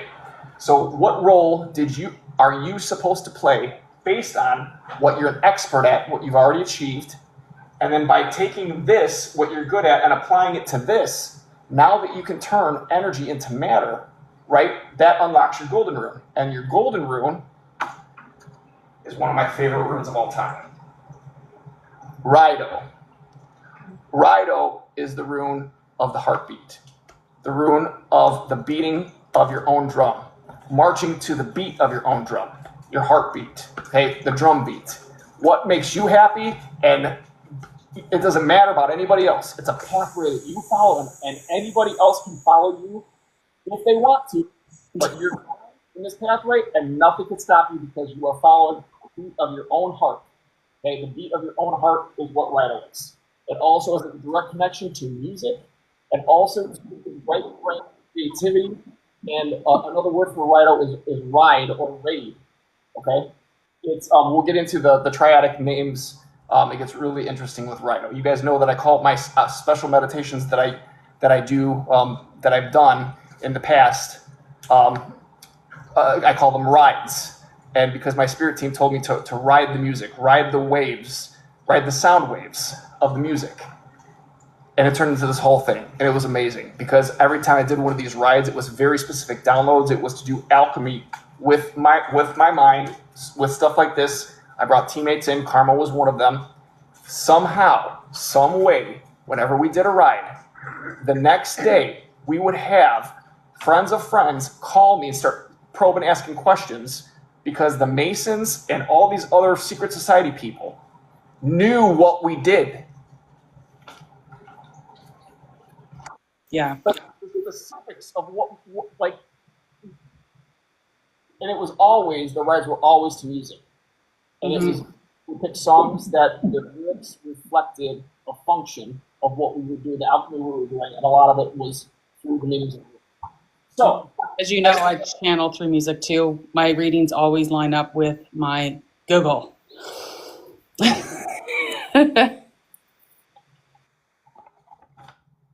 So, Pam, what we're going to do now is I'm going to go through your 3 runes on what it says in the specific areas of these, okay?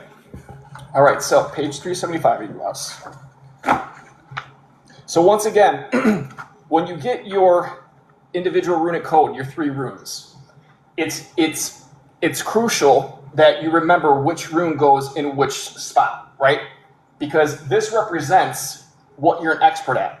So if you had to pick one rune to represent what your superhero powers are right now, you just can't see it or manifest it, it's your rune of essence. Essence is another word for spirit. Okay, this is your Feiyu. Okay? This is who you are. This is what your spirit is, because it's what you're good at. It's what makes you happy and what makes you allow others to be happy through doing it yourself. I forget what I was going to say. Okay, so rune of essence, Ingwaz, the seed rune. 375. I got 2 hours of sleep last night, guys, so I feel like I'm drunk right now. All right, Ingwaz or Inguz, the rune of fertility. All right, the word fertility. You ever wonder what fertility? What does that mean?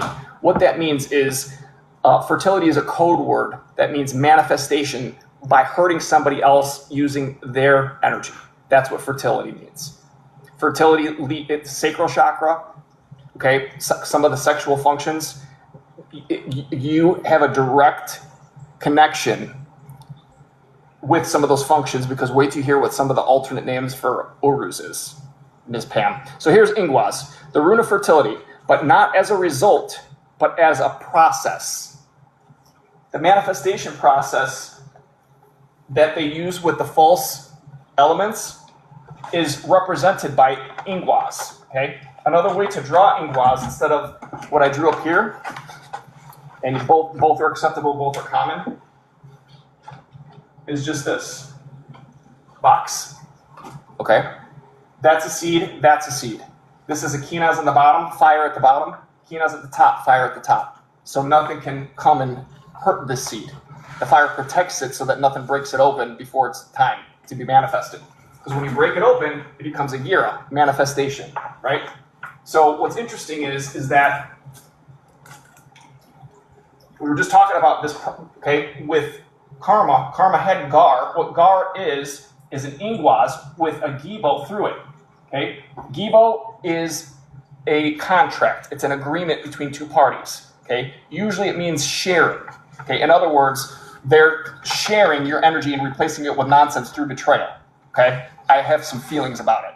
It also means marriage. Okay, if you are legally married to somebody, it's a good idea to know what their 3 runes are too, because now you have direct access to them through your agreement of marriage. Okay, Gar means the seed form, ingwaz, that is connected to the 4 elemental forces. Okay, and that represents the process. So the difference between ingwaz and Gar is that ingwaz is the seed form, Gar is the seed form that also has connections and access to all of the elemental forces, so that you can generate whatever you want. Okay, and we'll get into how that works in another class. But it was funny because that's why I put this up here. I'm going to talk to you about how they manifest in a little bit here. So back to ingwaz for Pan, but not as a result, as a process. Okay, the process of manifestation. All right, that's literally what it means. When they manifest, they start out with a piece of ice. They go down through the water element. They pick it up. They turn that ice into inverted ice. Okay, they turn it gets a little bit messy with just this one picture. That's why I'm going to make a whole other class on it. Okay, then this Isa, this is ice. Another word for Isa is Itras. That's water. Okay, then it goes down past earth or venom, and it picks up that information. This is Eeyore. Eeyore is the same idea as a snake. Okay, has a direct correlation with Slango, which is Soilo, which means serpent. It also means being able to see on 2 sides of something at the same time. This also represents a Yira. Okay, so this is something manifesting through fire. Fire breaking it open, just like we talked about with karma, right? Fire breaking it open through an agreement. If you put a gibo inside of a seed, then you take all 4 elemental forces, 1, 2, 3, 4. Now you can start a fire in the present moment and burn them. All right, and then it goes up to here. It becomes air. The air element for Itra this is Isa. This is Itras. This is Isarno.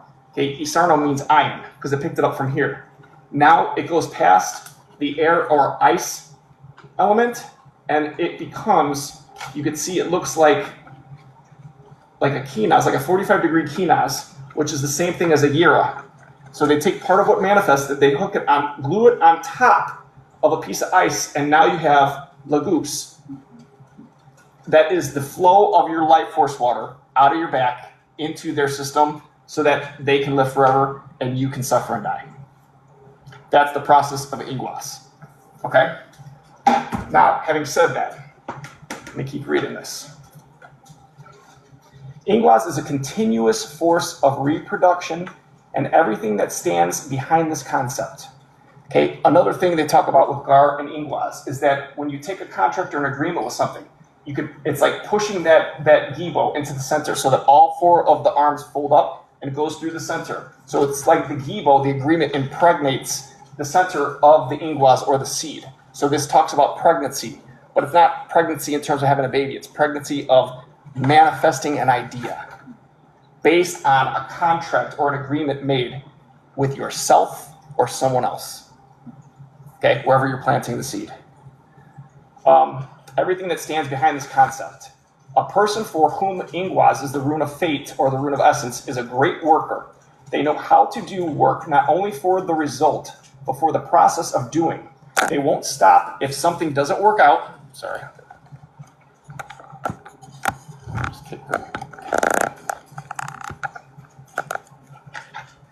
They won't stop if something doesn't work out, won't abandon what's started if the result doesn't appear for a long time. This quality is the force of nature, and ingwas is the key to understanding it, and through this, the key to its source, the world of Vanaheim, the world of nature spirits. That's also the abyss of water, okay? It's the same thing as this up here, water, yeast, yira, okay?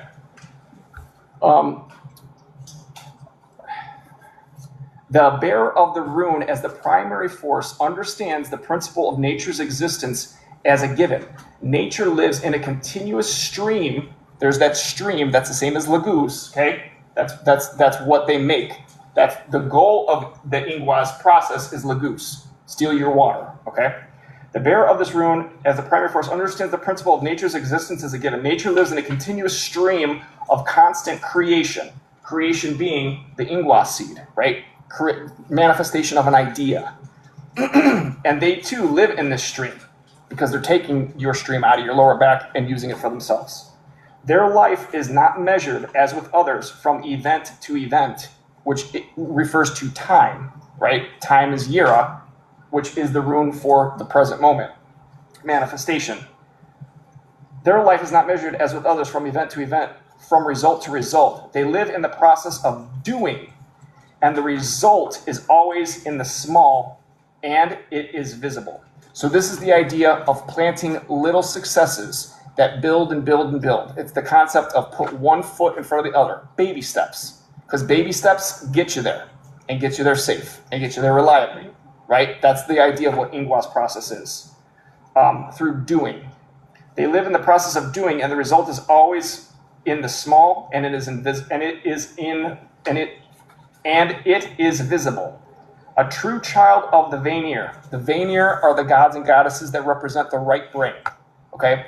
The right brain are your spiritual abilities, your creativity. Your right brain connects to your subconscious. Your subconscious is your sacral chakra.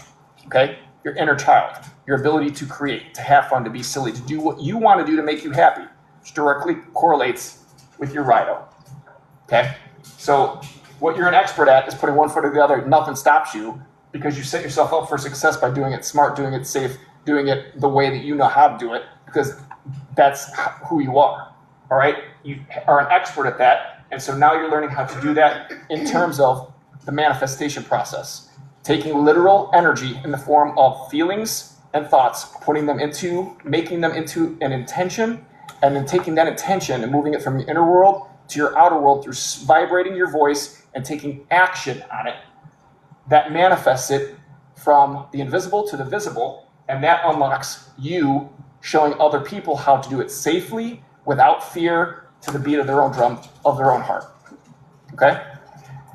A true child of the Vanir, so of listening to your inner child, right, and not what someone says on the outside of you, the left brain, okay? Go by what you want to do, that you have fun with, that makes you happy, not according to what everything is on the outside that disagrees with that. They inherently possess non-binary logic and see the world a little differently. It's not just yes or no for you. It's all the colors of the rainbow. You can always see another possibility. It's not the glass is half empty or the glass is half full. It's whose glass is this and who poured it in here and what's their name and what do they do? Let me talk to that bitch. That's what it is. Any questions? You guys know I'm nuts. Yes, no, that's okay. I got my notes here. So, Well, if you have any general questions, because you know what I'm afraid of? I'm afraid no. This is, you answered a dream I had last night about my ex-husband. So you just answered the question. I'm like, why would I care if my ex-husband had a Smex video with a certain individual? Hold that thought. Yeah. Don't say it yet because so Urus, right? We know that manifestation, right? What manifestation looks like in terms of procreation or reproduction happens through our sacral chakra, okay? I.e. your sexual organ, okay? That's directly related to your sacral chakra. Mm-hmm. That's what it is. Hold that thought, okay? Because there's more to this, and we're going to get to it in Urus, okay? So, having said that, Urus is your rune of individuality, all right? Individuality is what you came here to do in this lifetime. You're here to apply what you're an expert at, and by using this process, you are able to apply this process in order to achieve this force, which is manifestation of matter by using your mind and your feelings, your voice and your actions, okay? The 4 different elements, same thing, manifesting it, okay? Now, something special about your Uruz is that ear came up, okay? Ear is the same thing as Aiwaz. Aiwaz is the soul eater. Remember when we did that the other day? Okay, what this is a bow and arrow, okay? Ear is a bow and arrow, spelled Y-R. But Y-R could also represent year, Y-E-A-R, which is Yira, okay? Manifestation, break open the seed. Y-R, ear, is also the same pronunciation as your ears, okay? How you hear information, okay? That's the bell of the moon. You hear the ringing in your ears, that's magic happening to you. Tinnitus is, there's no such thing. It's magic all the time. Could be your own spirit team, it could be somebody else. That's what tinnitus is. That's why they say the moon rings like a bell. There's even a rune for it. Okay, so ear. So why is that important? Because you specifically, your Uruz, okay, is you are supposed to use it in a way similar to Aiwaz, okay, which is death or fear, by speaking seeds in order to manifest a change in your individual reality by manifesting through your divine feminine, okay? If this is a bow and arrow, then that means your words are going to be like arrows to some folks. And that's why you've been having the experiences that you've been having, because the parts of you that were taken out, they turned all of the most powerful parts into dark because they want us to be afraid of it. And it's going to be a pain in the ass to reincorporate. You could say that again 80 million more times, right? That's significant. So this has a direct correlation not only with your sacral chakra, but if your sacral chakra is your etheric body, then what is your etheric template that creates your etheric body? It's your voice. This is your etheric template.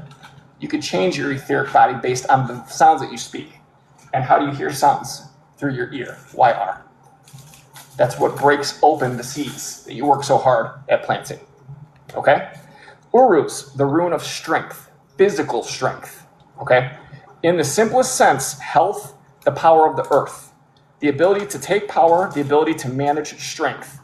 When Uruz stands in the second position in the rune of identity, it means that a person must learn to take their power from the source, from Mother Nature herself. Is this sounding familiar with your experiences? Because it does to me.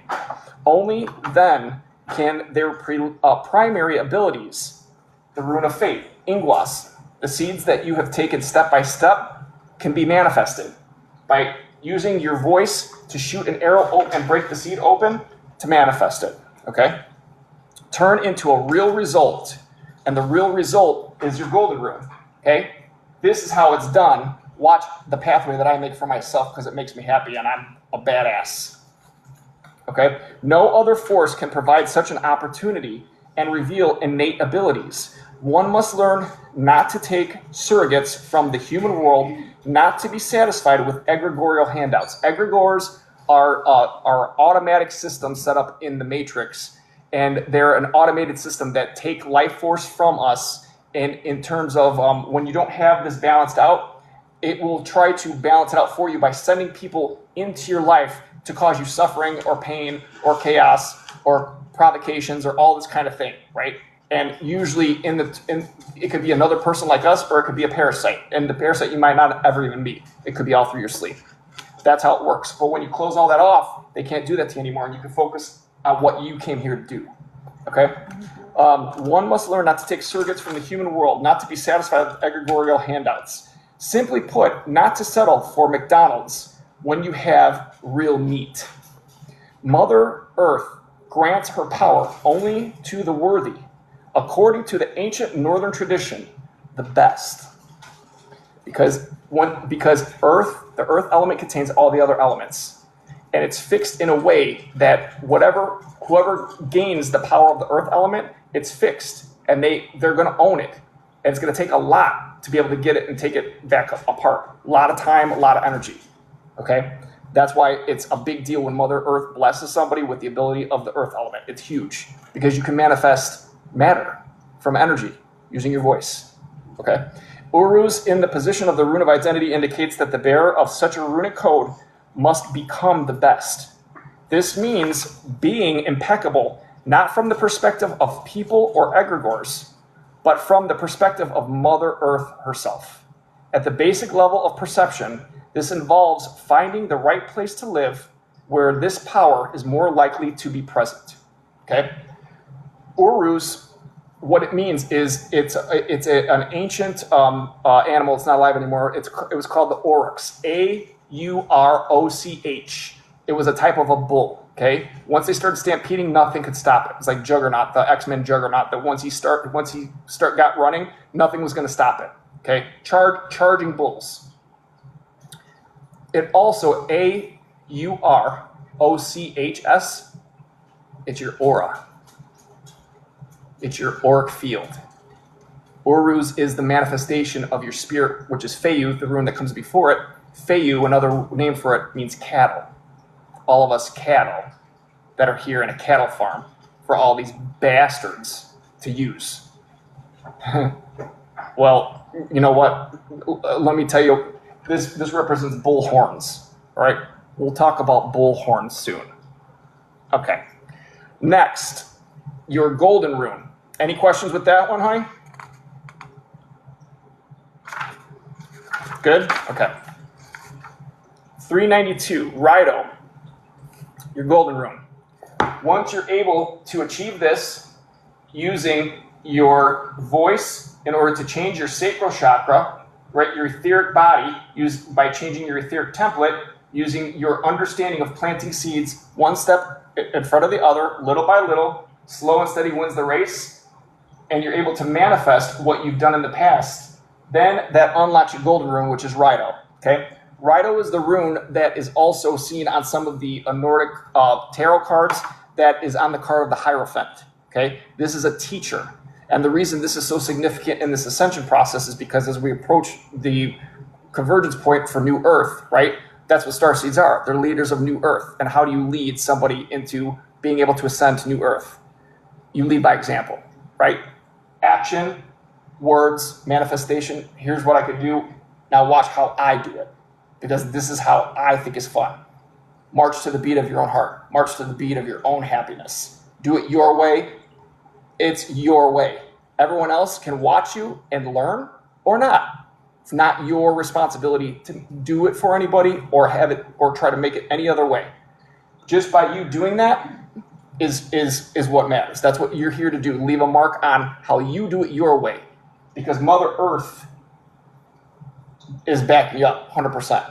That's a big deal. Okay? Rido, as a final task, to lay a channel or a pathway, give a foundation for the actions of descendants. Here we go with the actions again. Isn't that funny? Rido is also a rune of action or movement, all right? Specifically rhythmic movement. That's why I did all my rides, my meditations to music, okay? There's a specific, what is the movement to music that you do with your body? It's called dancing, right? I was in a hip hop group in college, and I was a backup dancer in summer 2001. So that correlated with me too with Rido, all right? But here you have a connection back now to what the actions you take that you're already an expert in. Now you're taking those actions, learning how to take it from energy to information to air to earth by manifesting it, and then being able to change it with your voice in order for yourself and also to protect Mother Earth. This is a weapon, a very powerful weapon. We'll talk about the power of the bull next class. And then that leads you to be a teacher. A teacher because you will be somebody that is living your truth of ultimate happiness just by being yourself. By following your desires, thinking it, feeling it, turning it into an intention, speaking it because it's what you believe in is right, it will bring you happiness, and then acting on it your way. That's what Rido is for the golden rune. To lay a channel, give a foundation for the actions of descendants. Everybody that comes after you, this is the mark you're going to leave on the world, on the new world, and on the old world, and the process of transitioning from 3D to New Earth. An idea, method, way to achieve a result. A way to achieve a result, right? If you have 3 different people make up 3 different dances to the same song, are any of them going to be the same? It's going to be the same song. It's going to be the same lyrics. It's going to be the same words, right?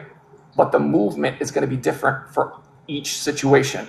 and the movement's going to be based on what the person thinks is fun or whatever for that song. Okay? It's individualized. Beat to your own drum, your own heartbeat. The result itself is not mandatory here. The result itself is not mandatory here. It's a method or a way to achieve a result. This is how I did it.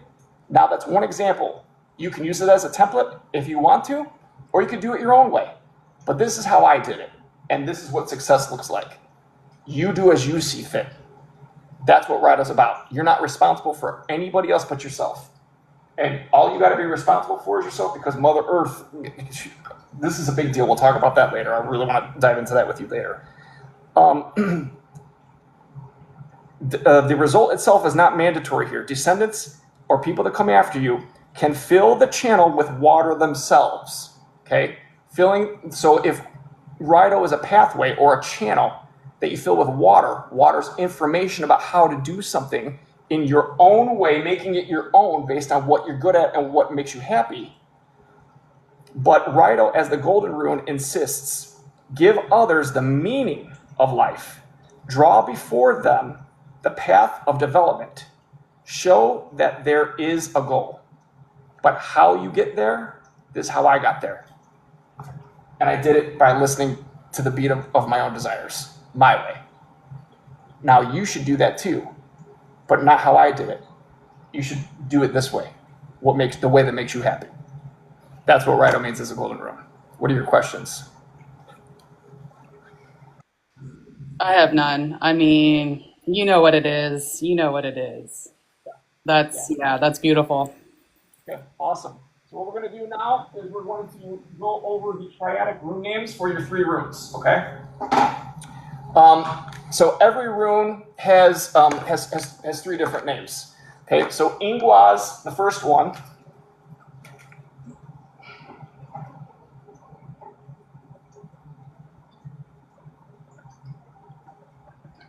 Ingwaz means earth god. Okay, so in other words, this here is earth god. If earth contains all of the elements right in one, then earth god means the ability to manifest using the 4 different elemental forces in order to produce something ultimately manifesting as physical matter. Okay, one step at a time. Slow and steady wins the race. Another name for Ingwaz, which is the seed or the process of planting seeds, little by little, small victories added up, is Angaz, which means grief. Planting seeds of grief is opposite of sowing the seeds of love. Assholes. Grief. Okay? Giving you specific seeds that are planted that are going to probably build you up into thinking you're going to achieve a specific result. Everything's lining up, and then it drops. And the drop is a betrayal or an abandonment or something specifically designed to produce you to be upset, angry, sad, mad, you name it. Seeds of grief, Angas. Okay? And then the final word for Ingwaz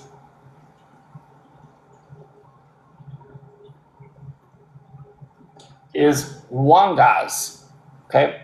Now, what's funny about this is that this is the word Angaz with a W on the front, right? Wangaz means meadow. What's interesting is that we just saw another name for Wunya, which is Wunya, that means pasture, right?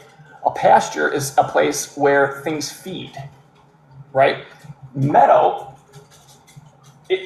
is a place where things grow. But these plants that grow from these seeds are plants that are poisonous because the seeds are made of grief. It's a meadow of grief. Okay?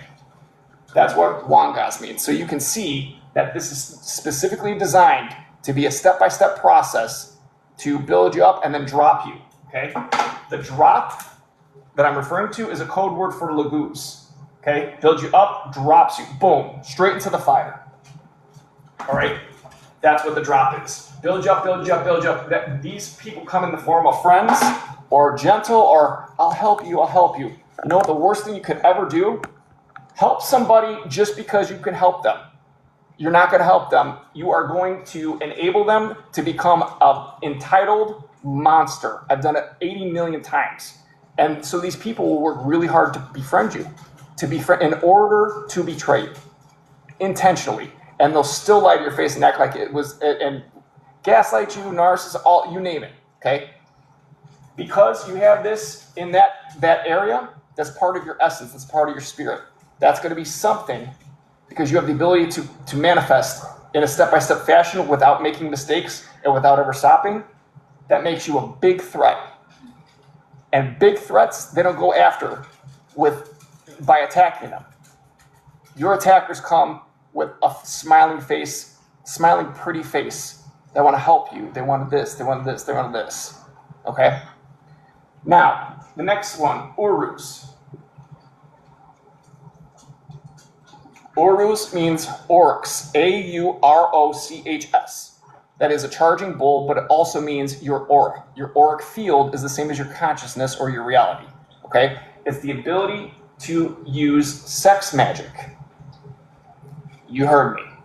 To create a portal via the hexagon and the circle so that they can extract energy and information from your sacral chakra and flip it with death energy. Okay? That's what Urus means. So Urus literally means and what is if it's a charging bull that is your auric field, right? Your auric field, another way to say it, is a Taurus field, right? Your crown and your root, Taurus, the bull. Okay? We'll talk about bulls and what the horns mean and why they turn the horns into a devil thing, and we're going to talk about all that. Okay? In Norse mythology, they take drinking horns made of a bull's horn, and they drink from it. What is water? Information. So if water's information, they drink it down because they don't have bull horns. What does it mean when someone has a bullhorn like this? The bullhorn means it's an antenna where they receive information or the water is pouring into their mind. That's what bullhorns mean. Okay? So the idea of anything with horns, especially bullhorns, there's more to the story. It's not about good or evil. Everything is dual. It's about power. And what do they want us to do? They want us to be afraid of our power. Okay? It gets into a slippery slope, but that's the idea. The second name for Urus is Uryan. Uryan means S-E-M-E-N. Okay? That is the liquid that is the male substance of reproduction. Okay? That goes through a portal into the feminine reproductive system, blah, blah, blah, blah. Okay? We'll talk about that later because I don't want to get flagged. Uryan, S-E-M-E-N. Okay? And then the last word is Ura. Ura means drizzle. D-R-I-Z-Z-L-E. As in mists that are coming down, right? Or very, very, very light rain, okay? That's this coming down, all right? What happens is, how do you turn steam when water boils, right, from the fire they start, to get us upset, anger, sadness, whatever, that lights our sacral water, makes it boil, and then it goes out of our crown as steam. Clouds, okay? It makes clouds in our head, confusion, all right? And then how do they turn that steam then back into ice? Well, they need to cool it. Steam becomes drizzle or mist, and then they're able to use this to condense it into a block of ice through your sacral chakra. Okay, this. All right? Your golden rune, Rido.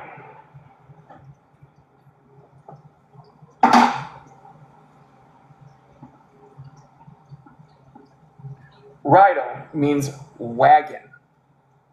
What's with the wagon? They used to carry the earth god Ingwaz around in a wagon. that was shaped exactly like the rune Gar.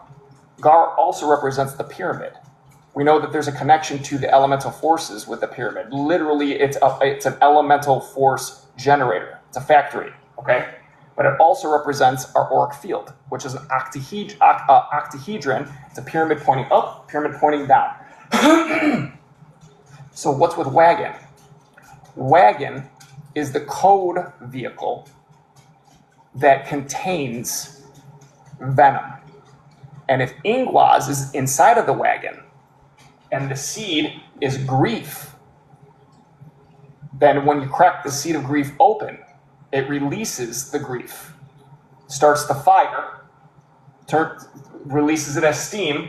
So wagon is a code word for a carrier of venom, because Rito is a pathway, right? A wagon runs along a pathway. This is Pluto energy.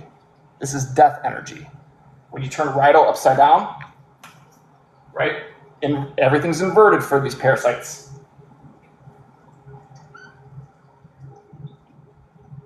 You get half of the face of the Red Bull. When the Red Bull starts you on fire and hits you as hard as you can, it gives them wings. You can't make it up.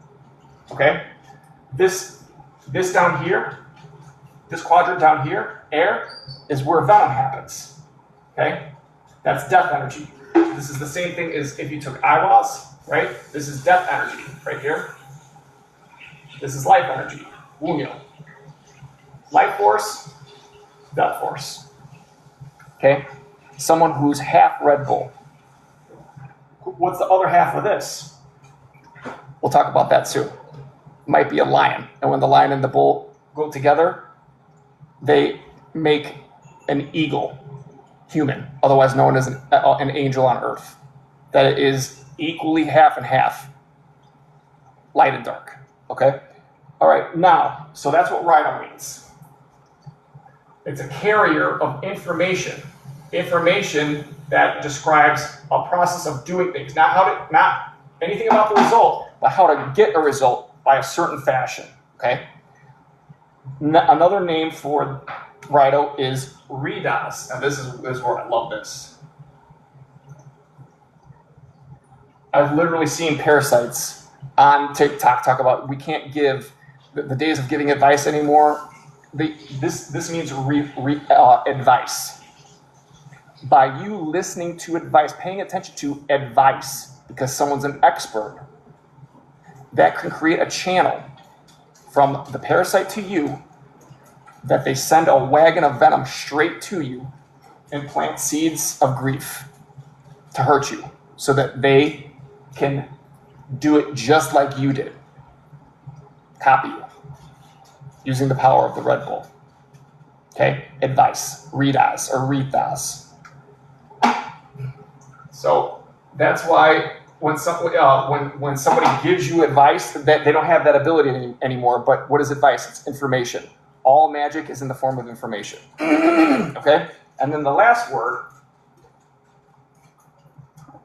is Rehitas. Rehitas means law. Okay? Something really interesting about Rhino. Okay? Rhino is a process. All right? It means law. There is one other rune that has a connection to law. Okay? And that's Tiwas, which just happens to be my rune of essence. My mom's rune of essence, too. Okay? Law and order. These are the rules. This is how you can ride your happiness within the rules. This is what's required. These are the results that are okay. This means a warrior or victory, right? These are the results. The results of the law need to look like this. This is how you achieve the results of the law. Okay? So if this is the song that you make up, this is the song, this is the dance that you make up to the song that you sing. Okay? Questions?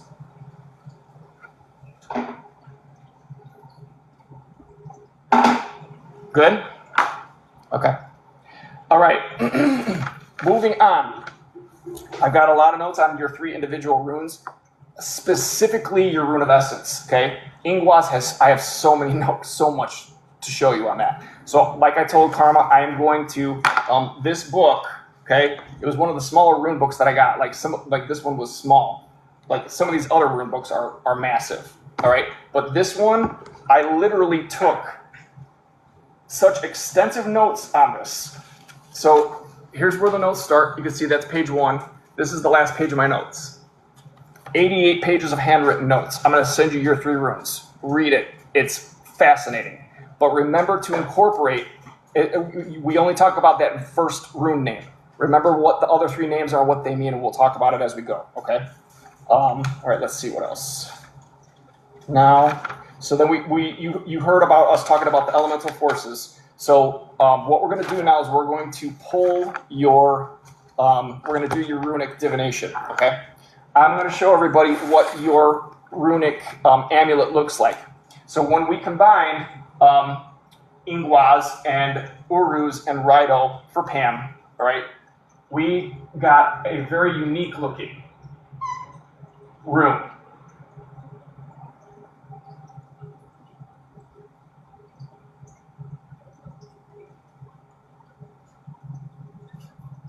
Okay, so here's the Ingwas, right? See how it's kind of open there? Here's the Uruz. You can make an Uruz the top part of a Raido. Now that clues you in tremendously to how this connects with this, right?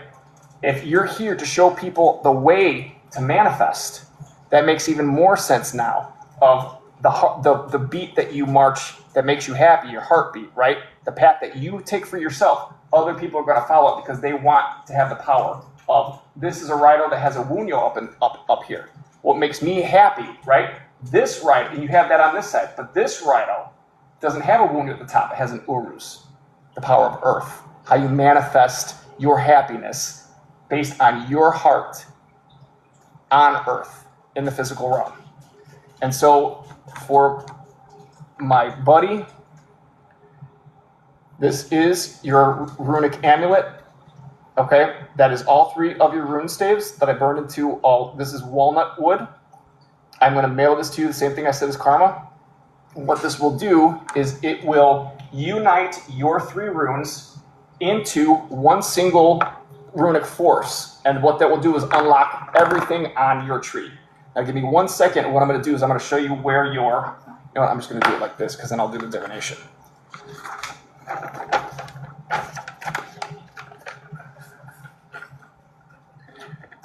Okay, and we'll talk more about this next time, all right? So your runic, you have Ingwas, which is the key to the world of Vanaheim, or water, okay? You also have an Ingwas that goes from Vanaheim to Hell, all right? So water transferred down to Hell where it's frozen and stored, okay? Your Uruz is a connecting pathway from Midgard in the center to Vanaheim. So you've got a lot of water energy. That's important because water energy births all life. That has to do with manifestation. It has to do with all 3 of your runes. It's earth energy, okay? And then your last rune, Raido, connects the world of fire, Muspelheim, all the way up to Asgard, where the gods live in the moon, okay? Those are your 3 runes, okay? When you look at how they're dispersed over the quadrants, right, 1, 2, 3, and 4, you're skewed a little bit towards 2 from 4 and 2 and 1. So page 413, I'll read a little bit about, I forgot to do this for Karma, but Karma, I got you. So what this does is it tells you a little bit about what your 3 runes are. That's the only thing that's open in your consciousness. All the other runes are inactivated. You can't open the pathways to the elemental forces in your consciousness or to the worlds, which are energy centers, right? What did I say, 413? Yeah. Okay. So it will skew a certain way, and based on how it skews in the quadrants, it manifests specific qualities in real life. So for you, we have 4 and 2. With the runes located to the right part of the Yggdrasil tree, the second and fourth quarters or quadrants. The consciousness has the opposite characteristics of the first and third quadrants. It looks only to the future. Nothing stops you. You keep going no matter what. That directly reflects your rune of essence. Ignoring the past. The person lives as if they have no past, forgetting both good and evil. But in your case, it doesn't matter because you're going to do it. You already know how to do it, and you're going to march to the beat of your own drum. And they can eat it. I'm living. They pursue their dream, sometimes quite successfully, but often fail to notice the freeloaders. What did I say about this? What they're going to come? Your enemies are going to come with a smile on their face and a knife behind their back. That's ridiculous. Sometimes quite successfully, often fail to note freeloaders who latch on using this, quote, youthful consciousness. Okay? Youthful consciousness. In other words, they're telling the parasites, go after this person because you can trick them. They're going to want to help you. They like to plant seeds. Go in and butter them up. Stroke their ego, blah, blah, blah. That's what that's code for. As a locomotive towards a future, they see themselves but might not reach. That's all code for telling them how to deal with somebody with that in the root of essence. Okay?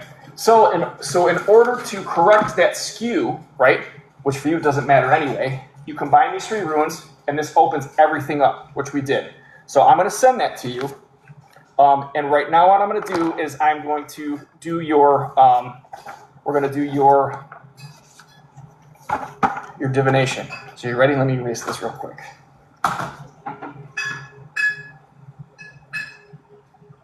Any questions, Pam? I mean, I know you probably got a ton, but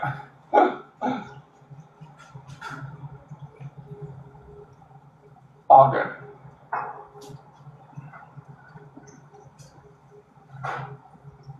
Also, Pam and Karma, both you guys know that we can talk about whatever other details you want. I'm throwing a lot at you. I'm doing that on purpose because it's recorded and you can play it back as much as you want. It's all really good information that you like.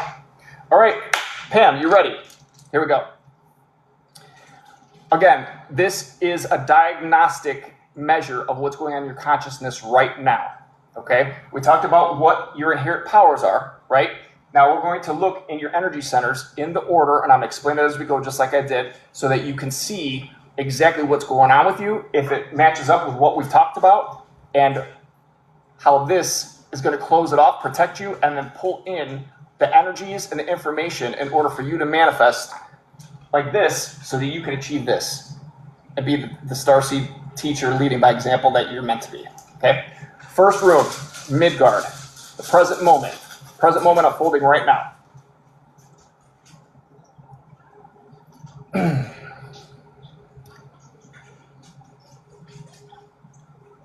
I don't know what you want from me.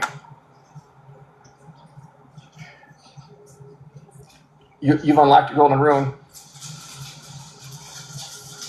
Present moment, Righto. Righto. All right, number 2. Jotunheim. Get this all the same.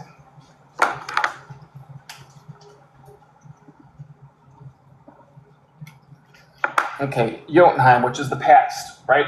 The past, the cause of the effect of the present moment. So what led to you being able to express your golden rune right now?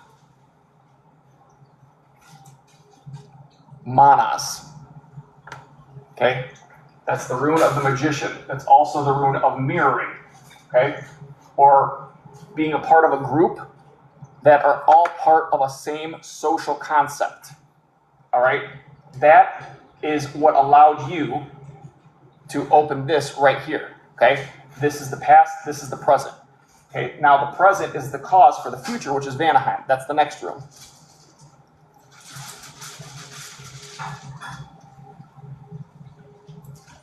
This is called Ache. This is one of the runes where it's a slight change on Ansus, okay?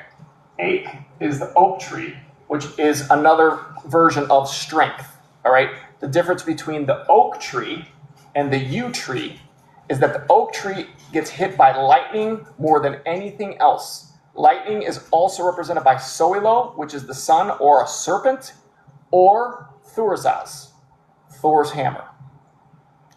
You have a direct connection with that also. That's how you and I got to be real close, okay?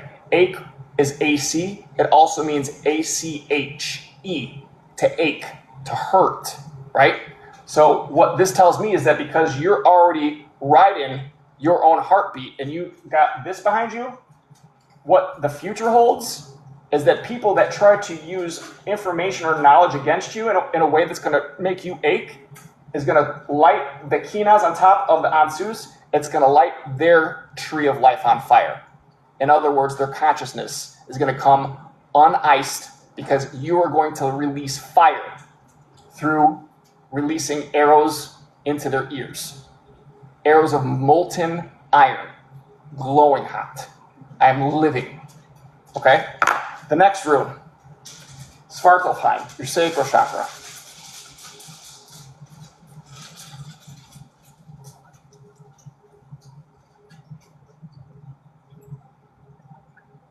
Now, this is Isa, which means ice. Another name for Isa is Itras, which means water or a water container or melted ice. The third name for it is Isarno, iron. Iron, which you now have in your sacral chakra. They can't make ice in your sacral water anymore because you have iron in the water. One of the things they have to do through the alchemical process is remove bad iron. They call it slag. It's cold smelting. Cold smelting is the same idea as having iron in the body. Iron is what magnetically keeps us bound to time. It's what ages us. It keeps us mortal. They take the iron out because all of these copies of gods and goddesses and all these thought forms and with this magic shit, right, that the people have to do in order for it to happen, what they do is if they touch iron, they experience an immediate time speeding up and they're not here anymore. It's an instant collapse of a black hole. It's how you collapse a black hole. A black hole is the same thing as the vacuum of space. It's the astral fire that burns you because it's so cold it's hot. Do you ever put ice on top of here but put salt on it first? It feels like it burns. That's what the vacuum of space feels like. It's a black hole. We don't live in space. That's all bullshit. Now that's just my opinion, but you do you. Okay, Isarno, iron. Go ahead and touch it. Go ahead and touch it. Go ahead and touch it. All right, I'm being drama now. I'm so tired. All right, 5. Alfheim. This is your third eye and your throat chakra. Oh my. This is ear. This is a different form of it. This is ear. This is ear. Your throat chakra and your third eye. What did I say about this? If this is your sacral chakra, that's your etheric body, right? How do you change your etheric body? With your etheric template. What's your etheric template? Your voice. What are you going to do with your voice? Release molten iron.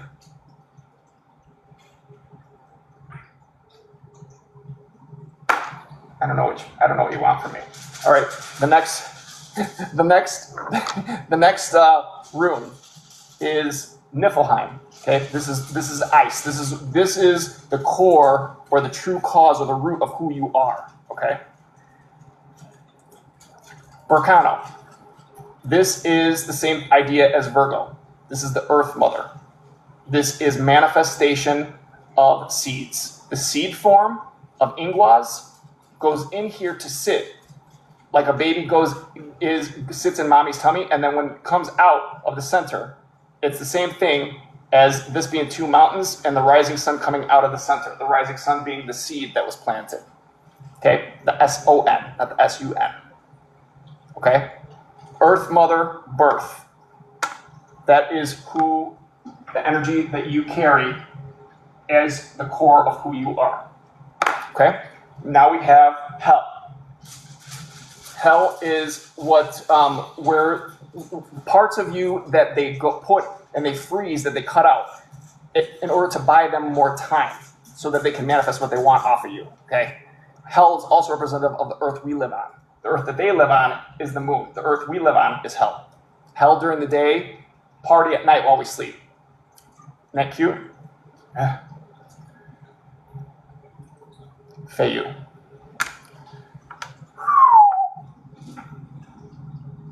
So what's interesting is that the rune, if you look on page 7 or 8, the rune that is the key to hell is Hagalas. That's my golden rune. Hagalas is the rune that opens the gates of chaos. Hagalas is also the only dual rune. Okay? Hagalas can be either ice or fire. Fire and ice together make water. Fire and ice are the two opposites that is the foundation of all magic. Okay? You got Feiyu. Okay? Feiyu is fire. That's unleashing the fires of hell onto earth. But not for us. For the people that put us in hell on earth. Now they're going to get the same thing back from you. I am living for all this. Next one, Muspelheim.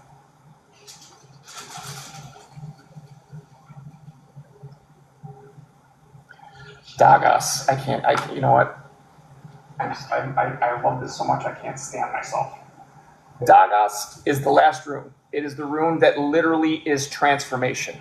Okay? It takes something and turns it into whatever all the work was. It's the instant transformation in a second, life-changing. Could be physical, could be energetic, could be whatever it is. It's transformation. It represents, Dagas means day or sunrise, okay, dawn. There's Duskas, which is twilight or dusk, and then there's Daigas, which means dough, D-O-U-G-H, okay? That's when you take a bread and you can mold it into whatever you want with ice. We talked about that earlier. But what's another, dough can also another word for something else. Money. Money or gold is the same thing as Feiyu. So the fires of hell are going to be used through the gates of Muspelheim. This is the rune for Muspelheim. The fires of Muspelheim are going to pour down into the gates of hell through utilization of your words, through your abilities to bring hell on earth to the people who wanted to do it to us first. The last rune, Asgard. Asgard is the ultimate victory or future. What you need to change are all your hopes and desires. Okay? That's the moon energy or your crown chakra.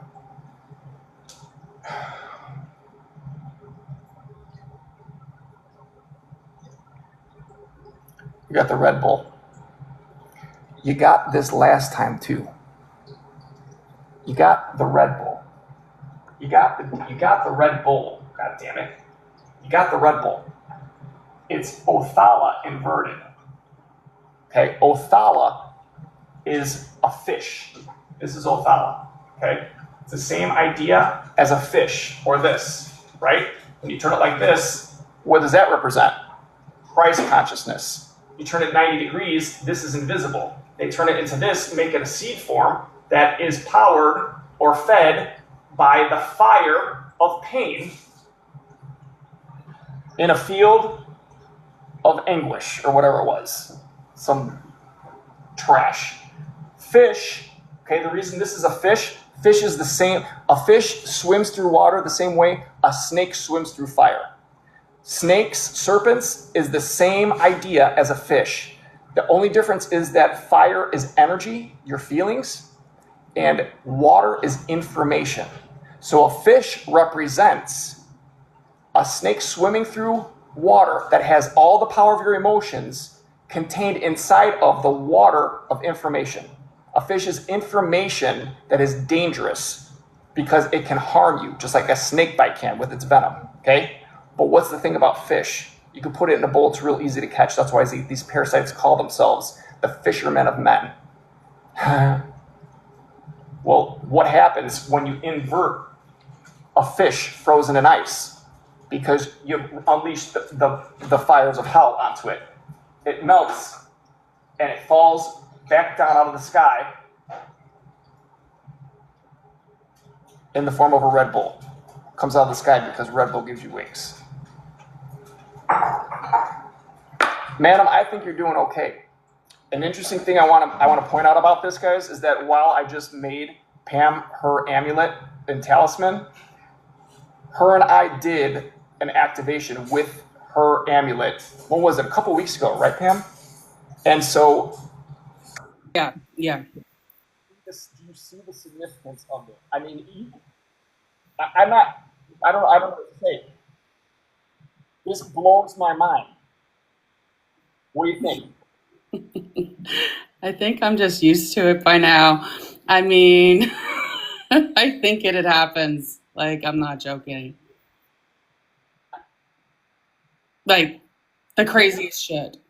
You listen. I need your help. Okay, we need to talk after this because I need some help from you. Okay, you're good.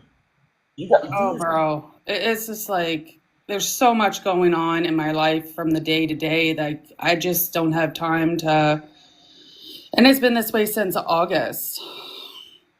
Well, So, but how have you made it through? oh, just call me John Wick. All right? You just call me John Wick. For real. Can you real quick in these last couple minutes, can you share how we connected, how we started talking on the phone? Okay. Well, that was a wild day. So I'm just okay. All right. So I'm talking to my cousin and I'm trying to explain to her a little bit about a few other crazy stuff that was going on in my life, but how do you explain it to people who aren't awake?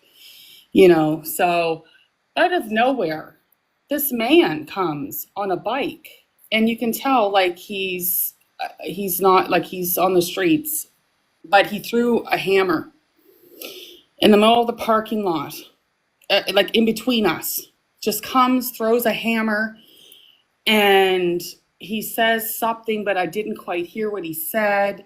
And all I heard was Thor. And I looked at my cousin. She goes, "Oh, well, that was bizarre." And I'm thinking the whole time I'm hearing my spirit team. I'm looking at him. I'm processing. I see your face flash before my eyes. And then I'm like taking it all in, and then trying to get back to what I'm doing. So this is the day to day for me, every day, all day of the processing from my spirit team, taking in my surroundings, understanding that the ravens literally speak to me and tell me stuff to the point of I unintentionally manifested thousands of crows, which is on my TikTok back in December as I was going through my dark night of the soul. It was right in the dead end of it. I didn't even know it was happening then, but anyway, yeah. So that led to her reaching out to me, and she was like, my spirit team wants me to ask you more about Thor, Thurisaz, right?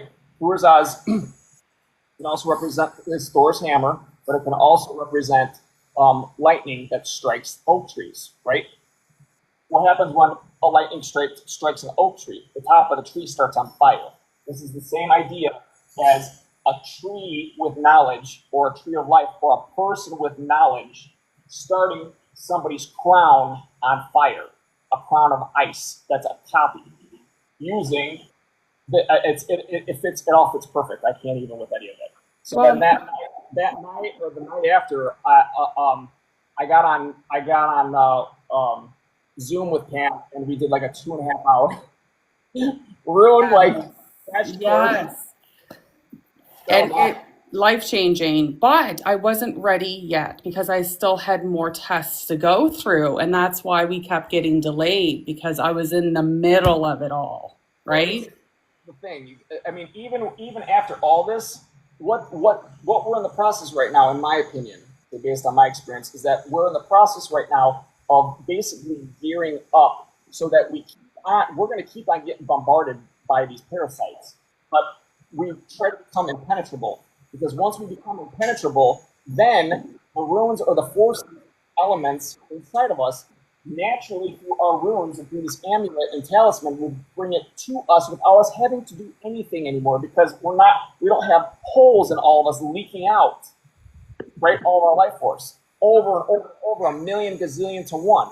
So that's where we're at right now, and we did this with Pam a couple weeks ago, and it's working. That's all there's to it. Remember too, Pam, that Berkano, right? This is the nickname for Berkano is the terrible mother, because as she nurtures new life, she also kills to feed her young. Remember, Berkano, when you take it apart, is a 1 and a 3, which is the same as Iwa, this. So you're meant to spit fire from your mouth, fire of knowledge. Oh, I spit fire right. Okay, I'm going to read you the code words for your 3 runes, and then I'll ask you any questions, and then we'll wrap this up for the day. So, English, okay, fertility, seed.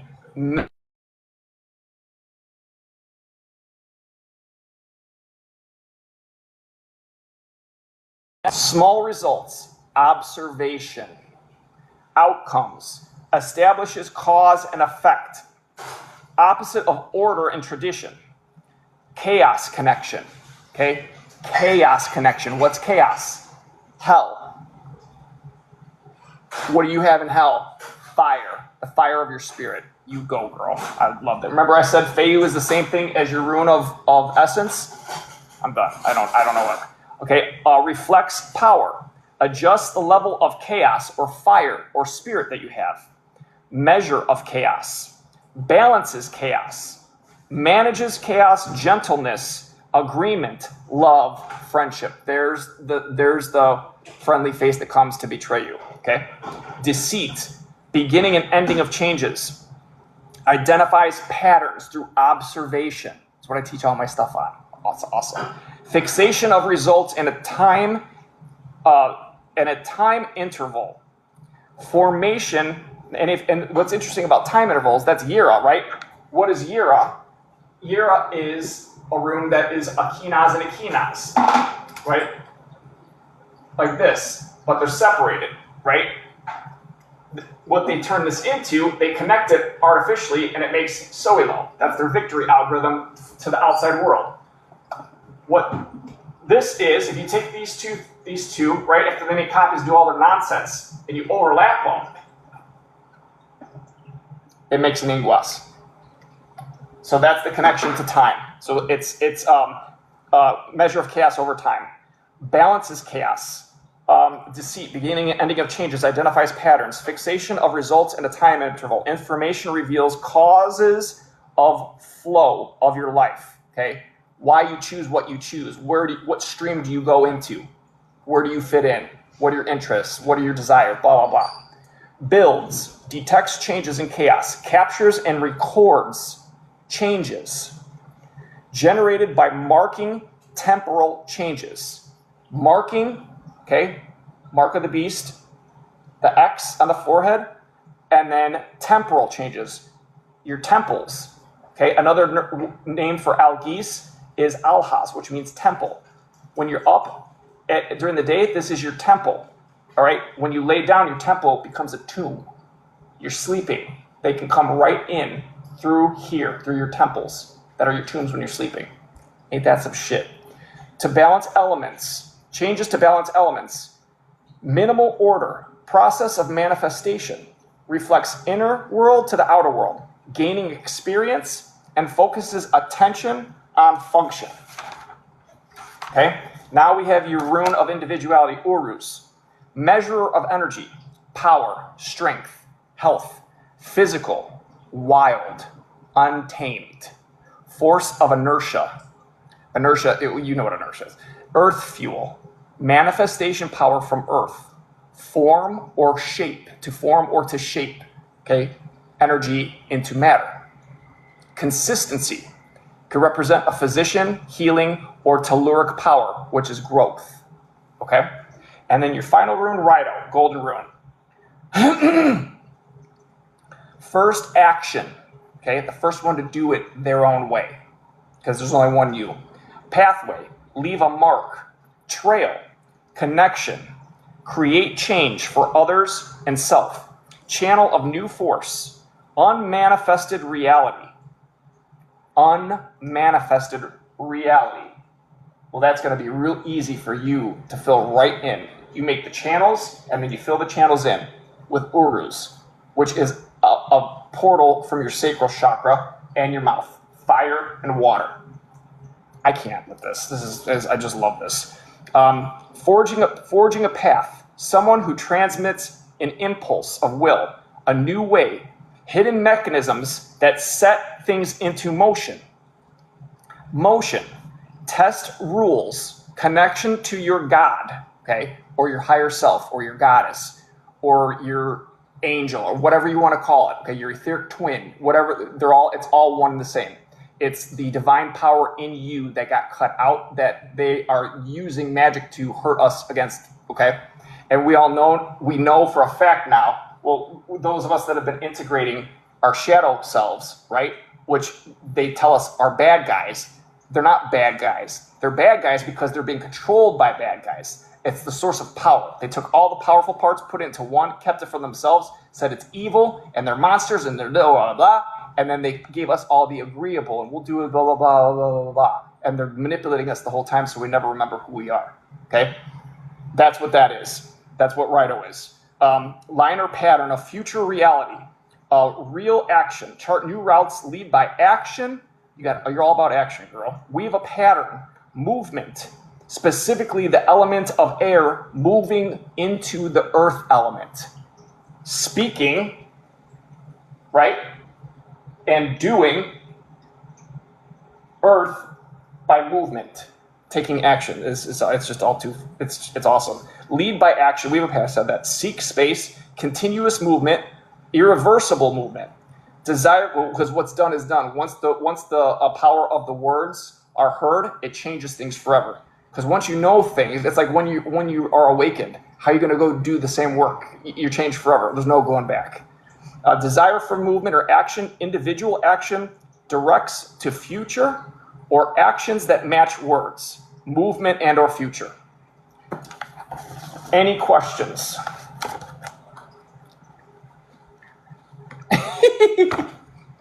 No.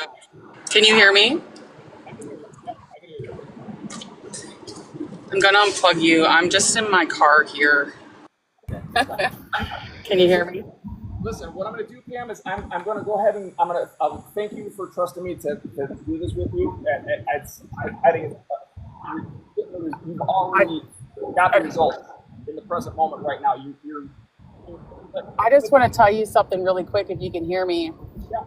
There was a blue jay as I'm driving, and it flew on my right side, which is my masculine side, and it turned around briefly and made the Rido. The Rido. Yeah. So it flew on my right side. Yeah, on a telephone wire, and it turned around right quick and faced the other way. And showed me that I'm in alignment. So thank you. That's how my spirit team. That's how I'm so connected. Thank you for trusting me with this. Thank you for buying that. I really appreciate it. I'm excited to get this, and then we'll catch up once you're able to look at this playback and look through all of it. But next week's class, what I'm going to do is I'm going to go through this step. Okay,